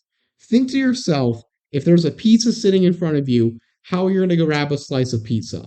You probably just reach for the slice that's closest to you, right? And you take it. And you take it. No, let's each fully extend our arms and grab the slice that is closest to the other person and like maybe link arms like they, sometimes you drink together. But no, we're not actually going to link arms. We're just going to do the reach and then just eat our pizza for no reason. This is not even necessarily played as a joke. It's just something that stood out to us. Like, look, they're best friends. They reach across the entire table to grab their pizza. It's weird for no point. Weird. It's weird. Dumb. All right, so now cut to Emma and Savannah. They have now switched clothes. And you can tell they switched because one of them's British. And then the British one's now in Savannah's clothes. What? Yeah, it might be confusing from the rest of this point because, again, this is a Parent Trap-like thing of who we're talking about. I'm going to just refer to them as their actual names of who they are, but just know that Savannah is now living Emma's life and Emma's living Savannah's life. They only switched back from this like with 1 minute left in the runtime. Yeah. Okay. Okay, so Savannah's like, okay, I'm gonna go home in the limo. Bye, good luck. And Emma's like, cool, I can definitely skateboard. And she immediately falls down on the skateboard. Yep. Because obviously she doesn't know how. All right. So then we're going to do a lot of like cutting back and forth on what each other are doing. But right now, the limo is taking Savannah home. Savannah's posing as Emma. Yep. And she's trying to fit in. And she like gets home to the mansion. And they're like, you have to go to a fitting for your birthday ball dress. And she's like, cool. What? Wow. And I'm Cinderella. Yeah, she does a lot of talking to herself in her American accent, kind of narrating what's going on. Yeah. And it should be very obvious to everyone that that is not Emma. It's obvious to the butler, apparently, but he never says it. Okay, and then we see Emma at the poor person house, and it's established when we see Savannah that the butler always opens the door for her because she's like, yes, I always let men open door for me. They have to establish that it's men because this movie is sexist. Yes. And then we cut to Emma at the new house and she's just standing in front of a door. She doesn't know how to open doors. She's never done it in her life. And then the little brother comes up and he's like, what are you doing? And she's like, I'm waiting for you to open the door for me. And then he opens the door and then shuts it. Again, the little brother slays. Yeah, don't fucking open the door for her. Shut it behind you. That's stupid. And then she's like, oh, what? And she does open the door eventually. But yeah, she's waiting around for a man to do it for her. Yep. And then she goes and her brothers, the other ones, are just playing like Nerf ball gun war. Yep. And then they shoot her with the Nerf balls. And she squeals, but not in a fun way. Yeah. And then the dad comes in. He's like, why aren't you calling me Pops? Because Savannah usually calls him Pops. And the dad's just kind of sketched out that, like, you know, she's acting weird, which, yeah. But they never dive into it because there's only, 30 like, minutes. Well, now there's, like, probably, like, 20 minutes left in the movie. So, yeah. Can't dive into how weird it is. It's not actually a full-length Parent Trap movie. She goes into her room and... the little brother is clipping his toenails on her bed. She goes like, I'm under the impression this is my room. And the brother goes, yeah, it is your room. And then he just keeps clipping his toenails. It's disgusting. It's so but also gross. That ownership behavior of the kid, still slay behavior. Slay. It's like, you don't want toenails on your own bed. No. Get it on your sister's bed. Okay, so then cut to Savannah going to the fancy dinner with the fancy parents, the fancy British parents. And she's just happy that she gets to eat food. And it's not, they didn't start without her. And Yeah. she's like, wow, this is delicious. Yeah, what is it? And they're like, it's snails. It's escargot. Yeah, escargot, And which is she snails. like spits it out. And then they talk about what she wants at the ball. And they're like, you Yeah. want this opera singer? And she's like, can I we wa- do a DJ? I want a taco truck. And She's they like, can we do a DJ? And they're like, what's a DJ? And she's like, I just want to hang with friends and have a taco truck. And they go, what's a taco? yeah, they don't know what a taco is. That's how rich they are. Yeah. That they're so rich that they are unable to taste other food like culture's delicacies. If I were rich, I would still eat tacos. Yeah, no, that is. If there's Tacos are anything in this movie delicious. I'm calling BS on, it's him not knowing tacos. And that's a weird thing to Tacos. call BS on, but you being rich is more likely to let you know what a taco is. Yeah. Also, we see Emma at the poorhouse. They're having chicken, and she doesn't get to eat any of the chicken. Because she's too polite and won't reach in and grab the chicken until it's all gone. Yeah, and all the boys are grabbing the chicken. They were just grabbing it with their hands, which like makes sense for if it was like a drumstick, but it's like a full rotisserie chicken. Yeah, that is weird. And a lot of that's just like breast meat that they're just grabbing with their hands. They're too hungry. They're boys and they just want a handful of chicken. Shove it in their mouth. Cool. Cool. So next morning, Savannah at the rich person house is woken up by a fencing teacher. And the fence teacher's like, get up, we're gonna go fencing. And she's like, ah. And Emma, at the poorhouse is struggling with sharing a bathroom with all the boys. And Sick. yeah, It's hard to be rich. it's hard You to be have rich to and do. poor. That's the moral of the story, believe it or not. And then Savannah's tired after fencing, but they're like, now you have to do ballet. And she's like, no, I just want to take a nap. And like, I would want to take a nap, but they're like, you have to do ballet. And then Emma tries to play soccer with the little brothers, but they're not really being nice to her. Whatever. These shenanigans go exactly how you expect. Eventually, Yeah. the two phone call each other and like, I want my life back. Yeah, they're like, let's switch back tomorrow. And they're like, cool. But Then Pemberley, boyfriends. yeah. Then Pemberley is like, you have a date with Lance. And Savannah's like, can I tell you something, Pemberley? I'm not Emma. I'm Savannah. And he goes, what? I'm so shocked. But it's so clearly like he He's is being intent. Yeah. sarcastic. Yeah. And then she goes, will you keep my secret? And he's like, yeah, I'll keep your secret. Kelsey really dislikes the fact that they never at any point reconfirm like That he knew.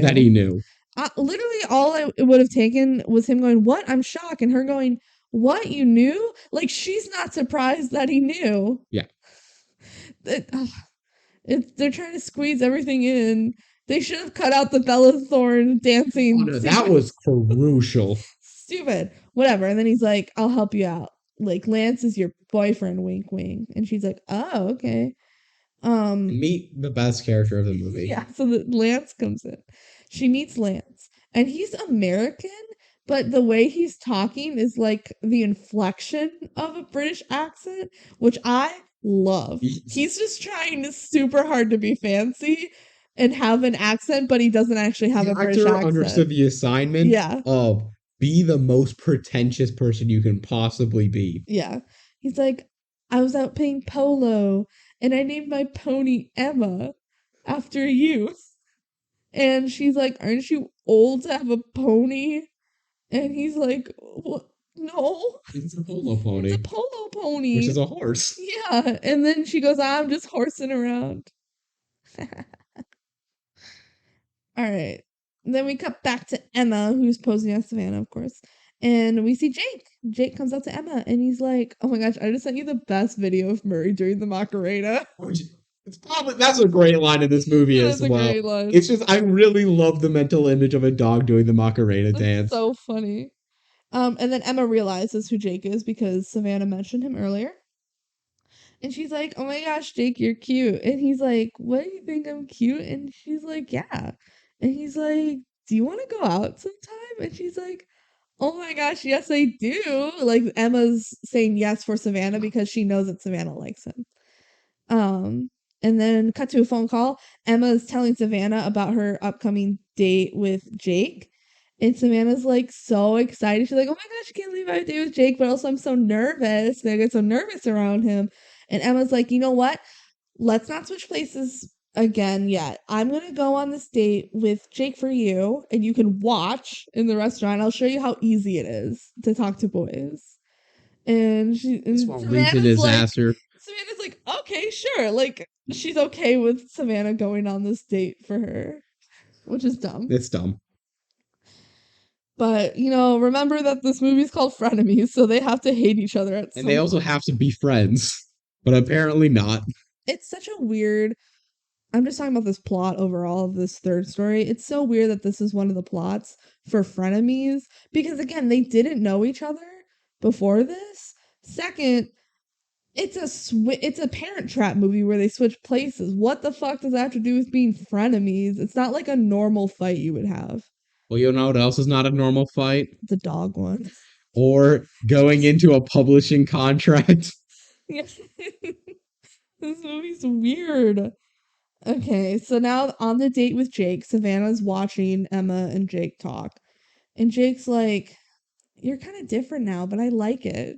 Like he likes that she's acting different now. Because he likes Emma? Question mark. I guess I not. think it's Whatever. just confidence. Yeah. And then he holds her hand, and Savannah like angrily throws a towel. Yeah, she's At been him. spying on this, and it goes like, "Oh, you can't hold hands with my boyfriend as you're pretending to be me." Literally, I'm pretending to be you, and we're on a date. Like that was the whole point. What did she think was gonna happen? Yeah, she gets mad that they like held hands on their date, even though that was like she was supposed to be watching them on the date. I don't know. They start arguing about it. And Samanda's like, well, you know what? I have my own boyfriend. His name is Lance. And Emma's like, what? Lance is my boyfriend. So they're like fighting and they hate each other. And they all they need to do is switch places back. Yep. But they don't. For some reason. Because they're doing this for the whole week. It solves the entire issue if they switch back. Yeah, it should have. Okay. Now we cut to them in the park, the dog park that we've been to before. And Lance and Savannah are walking in the park. And Lance is talking about how good he is at karaoke. Lance is also like, why are we gonna walk in the dog park? Commoners Yeah, go here. This is where the commoners go. I won't Lance. Bump into anyone I know. I love Lance. He's the best. And then we see Emma and Jake playing with Murray, and Savannah goes up to them. And they're like both flaunting their boys at each other. Like, this is my boyfriend and my boyfriend, whatever. And then Jake's like, oh my gosh, we should go on a double date. Jake's like, this is weird. You guys look the same. Let's go on a double date. And then Savannah's like, oh, well, we can go to my birthday this weekend. And Emma's like, that's my birthday. I mean, no, I'm just excited to go. I don't know. Yeah, it doesn't make sense. It's fine. And then Savannah pets Murray, and Jake's like, oh my god, what? You guys don't even know each other. He really likes you, as if Murray's not a nice dog. Yeah. And Savannah whispers, I miss you too, Murray. But like nobody hears it. It's dumb. It's stupid. It's dumb. Like, it's just like, if it was like a mental thought, it would have been fine, but she says it out loud in front of everyone. If this was a full movie, they would have done a side plot of the dog knows that it's switched. Yeah. And that leads to like sus behavior. But it's not a full movie. They just have to cut through. Like everything's happening so fast. This is probably the one out of the three plots that would have been best with a full. Yeah. Yeah. Because it would have just basically been the Parent Trap. Except without the like trying to get significantly worse, but that's fine. Yeah, and not trying to get your parents together because they're not actually related. Yeah. Yeah. Okay, so now it's the birthday ball. And they have a very fancy opera singer. And Jake and Emma are there. And Jake's like, I haven't seen you wearing a dress since 4th grade. Now we are going to take out a pin. Taking out the pin from earlier. So this is what Jake says right now. I haven't seen you in a dress since 4th grade. Then you traded your dresses in for pants because you started to skateboard, and that sealed the deal for me. I've had a crush on you ever since. What the fuck? is going on. Take out the pin. Remember earlier in the movie when they meet each other for the first time and they go, "Hi, I'm Jake. Hi, I'm Savannah. Oh, she seems cool." No, I'm fully with you. This doesn't make sense. Supposed to know each other in the beginning of the movie, which it's established that Savannah has a crush on him. Which, okay, that makes sense, I guess, if you see someone from afar. But now we're establishing that Jake has had a crush on her also since the fourth grade. It's such a noticeable and easy to find plot hole that it's just so obvious. It's so stupid. Which is it, guys? Which is it? Have they known each other? They've never spoken before. We know this because of the earlier movie. They've just both had a crush on each other from afar without ever speaking to that person. What? That is the only explanation. Also, another sexism thing. He's like, "Oh my gosh, I haven't seen you in a dress because a woman's only valuable as a partner if she's feminine and has a dress, or she's cool and can skateboard, so therefore she wears pants." Yep. Man, I'm starting to think. I'm starting to think that this film doesn't have a great view on women. What made you say that? Because Zendaya's in it, and they can't have a Zendaya DCOM without being sexist. Well, 4 of the main characters are women. So. And then Emma's like, "Oh my gosh, you like all of this tomboy stuff? I never would have guessed. Guess you should be with Savannah." And she goes like, "There's someone you should get to know better." We should talk about Savannah. Also, he notices that her muscles aren't as big as they were, so he's kind of starting to put it together. Yeah. But Emma's decided that he should actually be with Savannah because he actually likes the tomboy stuff. That's crazy. Who would ever like a woman who doesn't wear dresses? Man, it seems like Julianne was wrong. Okay, so then Savannah makes her big entrance as Emma, but it's actually Savannah. And Lance comes up to her. I love Lance. He goes, "Man, I thought I was the best looking person at this party, but I was wrong." And then he's like, "Wait a minute, wait. No, no, no, you're better looking. Wait, wait, wait. Nah, nah, you got me beat. It's your birthday. Party. It's your party." Like, I'm obviously the actual champ, but it's your party. I'm going to give it to you. It's close enough. Twice of like, you're better. You're better. It's so good. I would love to be his friend. Just to laugh at him. And and then Lance is like kissing her hand. And Savannah's like looking around to try and find Jake and Emma. And Lance is like appalled. He's like, "You're looking for the dog park people? But they're peasants." He goes, "They are not our kind." He literally does say that. I forgot. Oh my. I love Lance. He's like, "Those peasants, those are dog park people. They're not with us. We are rich, fancy people." We eat escargot, not tacos. And then Savannah's like, "Why are we together again?" And he's like, "Mumsy and Daddy set us up in the third grade." Which, what the fuck are these parents doing? Arranged Being like, marriages for royal purposes. "You need to be with that girl." And he calls her Mumsy. And then Savannah's like, "But Emma's nothing like you. She's nice." And Lance is like, "What? Aren't you talking about yourself?" Man, and people say I'm conceited. Oh, it's so good. Lance is great because he just makes everything about himself, and it's just, oh, I love it. Lance is the best part of the movie, and you can't tell me I'm wrong. I'm not gonna tell you I agree. Talking about in general, the general public can't tell me I'm wrong. And then Savannah breaks up with him, and she's like, "You're only in love with yourself, so bye, we're broken up." Poor Lance, but I feel like he's like, "But Mumsy will be mad." She's like, "That's too bad." Mm-hmm. All right, so then the girls come face to face, and Emma's parents are freaking out. They're like, "Did we have twins? Wait, wouldn't I have known if we did?" They don't explain, but they just look alike. That's fine. At least they acknowledge that the parents would be freaked out about this. I would too. And then the girls apologize to each other. And Savannah gives over the birthday crown over to Emma because it's actually Emma's birthday, right? And Jake goes, "Savannah, it's really you?" And then Savannah pulls up her dress and reveals that she's wearing sneakers. Classic And Savannah. Jake's like, it is you. She goes, now do you believe me? It's so Clearly, I'm Savannah because I'm wearing sneakers under my dress.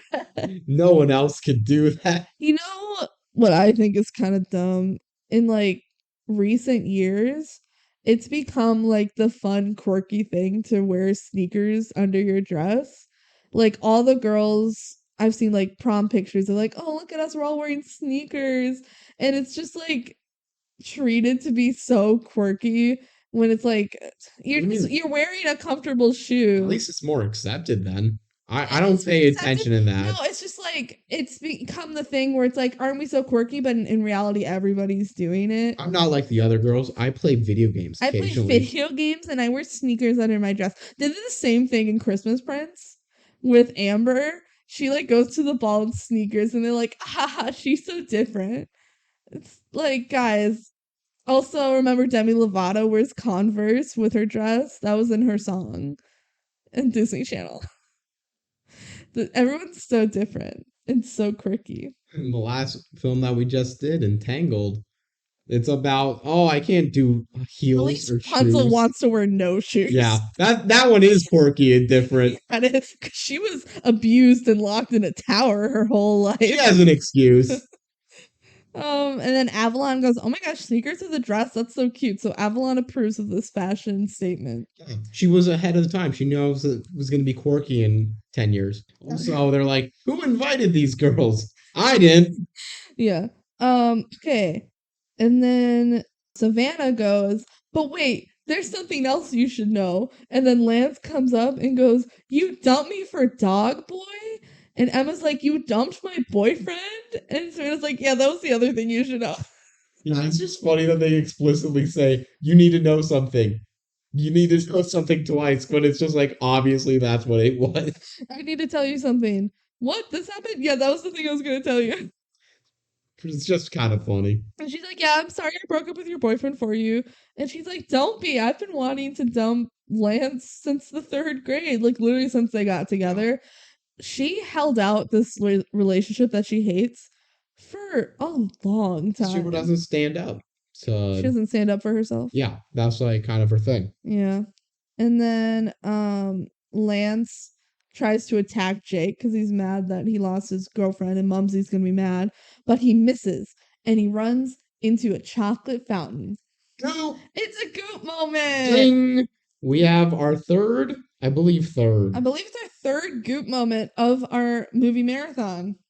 Honestly, I expected more than one goop moment in Frenemies, but regardless, it is a very clear goop moment. He gets chocolate fondue all over his face, and it gets onto the face of the opera singer as well. Yep, and the opera singer gets mad and storms out. Yeah. Because she has chocolate on her. Gotta love that fancy dessert goop moment. So Emma's mom starts literally throwing a tantrum that the party is ruined because the opera singer left. She's like, "No, the party is ruined. Like, this isn't even her party." But you know she's treating it like it is. Because she's probably not a good mom. She didn't notice that her daughter was switched. Nope. And then, so the mom's throwing a tantrum, so the party's ruined. But then Avalon and Hallie come in and they're like, "Nope, the party is just starting. Taco truck." Which they have no idea about the taco truck stuff. Unless they've been in contact, which they haven't been. We know they haven't been. Because they don't know who these girls are. No. Literally, and how did they know that Savannah wanted a taco truck? Also, this is Emma's party. And they're treating it now like it's what Savannah wanted, even though I'm sure Emma was maybe happy with the opera singer. And okay, all these people are here, like Hallie and Avalon and all of their friends from high school. They don't know Emma. No, and it's supposed to be a party for Emma. It's supposed to be a party for Emma. And also they're like, "Oh, did you invite those girls?" And Emma's like, "No, did you invite those girls?" And Savannah's like, "Nope." So nobody invited Avalon or Hallie and they're just here anyway. Yep. What the hell? And now we get our big musical finish. Yeah, they're doing a flash mob dance, so I guess it's fine.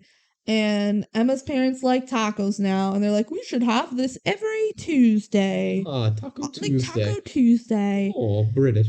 And Emma's having a good time, so I guess it all worked out in the end. And Pemberley gets her a puppy. So she gets to have a puppy now.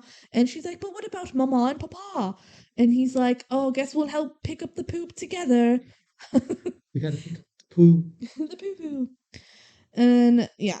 Emma's having a good time, even though she doesn't know these people, but whatever. And then they're doing a flash mob dance, and they're doing a dance on skateboards, even though Savannah's not joining in. But they're doing these skateboard dances, even though this is Emma's party, but whatever. They're doing skateboard dances, and they spell skate on the back of the skateboards. Pretty gnarly, I gotta say. Pretty sick. They really coordinated this. And then all these dancers also are not old. They're not high schoolers. Yeah, no, they're old. And you gotta have like dancing with Zendaya and Bella Thorne because of course you do. They're doing a choreographed like flash mob dance. And Julianne is also there. And somehow she weasels her way in. Again, slay, queen. At the end of the dance, she literally like hugs Zendaya's character. Like they hug. Yep. Oh. Isn't she supposed to be like an evil bitch? That is her character. Maybe she's actually friends with Hallie in Avalon. Yeah. We never see otherwise. So, cool. And then it's the end of the movie, and they're back to the iPad, and they're like, we overcame being frenemies. Yeah, the end. All right. And that's the end. And sets, we get some bloopers in the credits, which is really fun. It's mainly just the dog. Like, I think it is entirely the dog. Yeah. The dog trying to do the gag of like throwing the paper in the toilet and the phone in the garbage, and they miss a lot. Yeah. It's pretty cute. Was it Winston? Winston's the dog. Maury's the dog's like Murray's Murray. Yeah. Winston, he did such a good job. They had to do so many takes of him trying to put the thing in the back. He keeps missing the toilet. It's really cute. And missing the trash. It was a really cute blooper moment for the credits. It's a good credit reel. Best credit reel we've seen so far. We haven't seen any. We've seen freeze frames. Yeah, we somewhere we've had freeze frames. But yeah, that's the end of Frenemies. What did you think? Well, first off, to talk about the third plot for a little bit. Yeah. Again, it's just there wasn't enough time for this one. Anything that could have been developed that's interesting wasn't there. We got to see Lance be the most one-dimensional, like, pompous character, and it's great. Yeah. And other than that, I don't care. The British accents were a lot. It's just like they needed more time to actually. You ever have so much plot, it makes the entire thing filler because it's just going from plot to plot to plot that you ultimately don't care. That was this arc. It all just felt super underdeveloped because they had to rush it. Yeah, this one needed more time than any of the other ones. Yeah. Overall, the movie. It's not good. It's not good. It's not a good movie. There are moments that I enjoyed, and that's why I think I'll move it out of my F tier. I think it does deserve to be an F movie. If not a D, not B, D. But, you know. Yeah, it's not as bad as I remembered it being, because I remembered it being dead awful. And there is a lot of so bad it's good enjoyment in this if you're looking for it. I just have to acknowledge that nothing about this movie is actually quality. There is not a single thing in this movie that's actually quality. Not a single thing. That's why it's very low. So final Jank House ranking. Keep in mind, we ranked 115 movies. This is 107. So really low. Really, bottom really 10. low. Yep. BenG has it at 108, so basically the same. And I have it at 100. So also basically the same. Yeah. I'm probably moving it up a bit. It's all, we both have it in F tier. So go with that what you will. All right. Any other closing thoughts?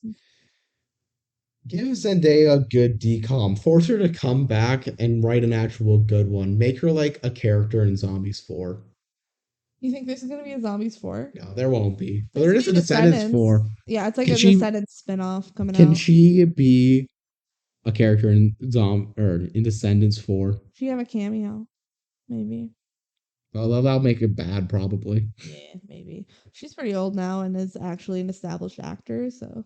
She's probably done with the Disney Channel. Is Zendaya the most successful actor out of Disney? Yeah. Absolutely. Others have had music careers, obviously, like Miley Cyrus. Selena Gomez has had a decent acting career. Yeah. Vanessa Hudgens has had a decent acting career. Selena Gomez has done both.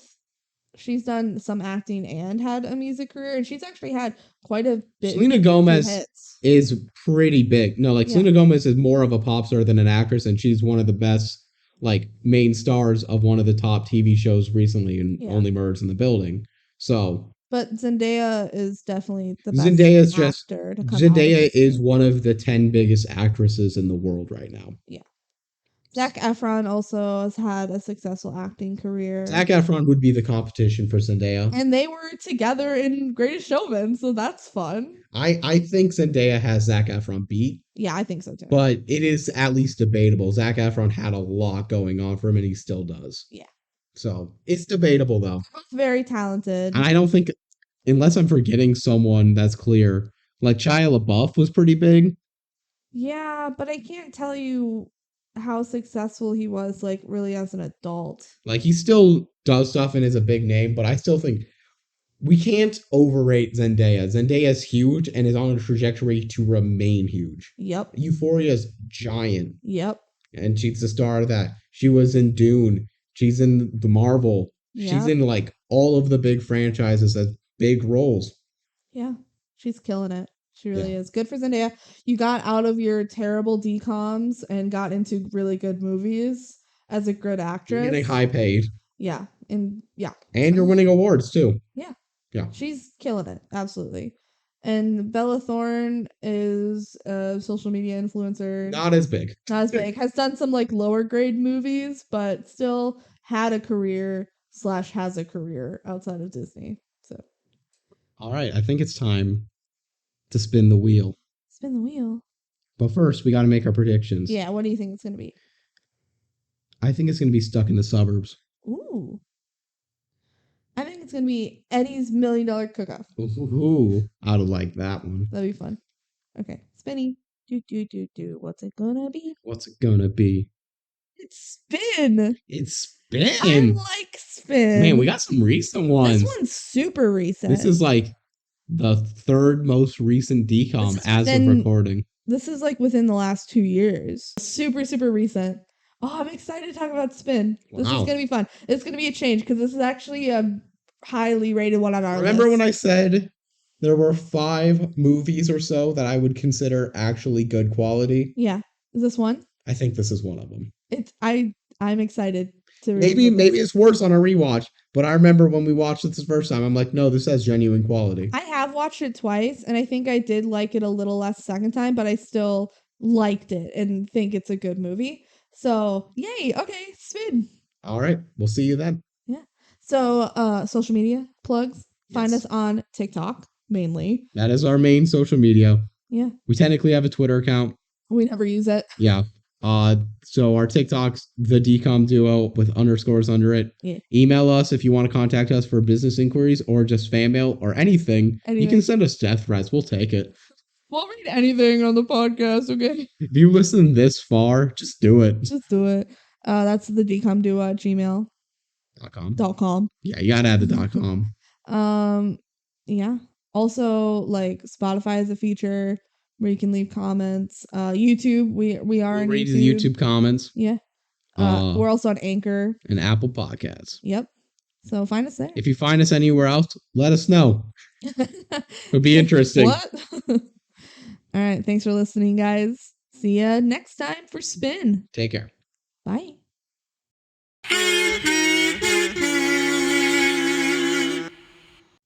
Scenes from our next episode. Man, DJing, huh? Pretty cool. Oh, a restaurant that's family owned. You better not overwork your teenage child. Man, it's good to see positive family relationships in a movie for once. Just kidding. He's actually doing bad again. Oh no. Why is that boyfriend actually the villain? Under child labor laws for if it's your own child. Oh my god, the mean popular girl's actually nice? This movie's woke. Cut.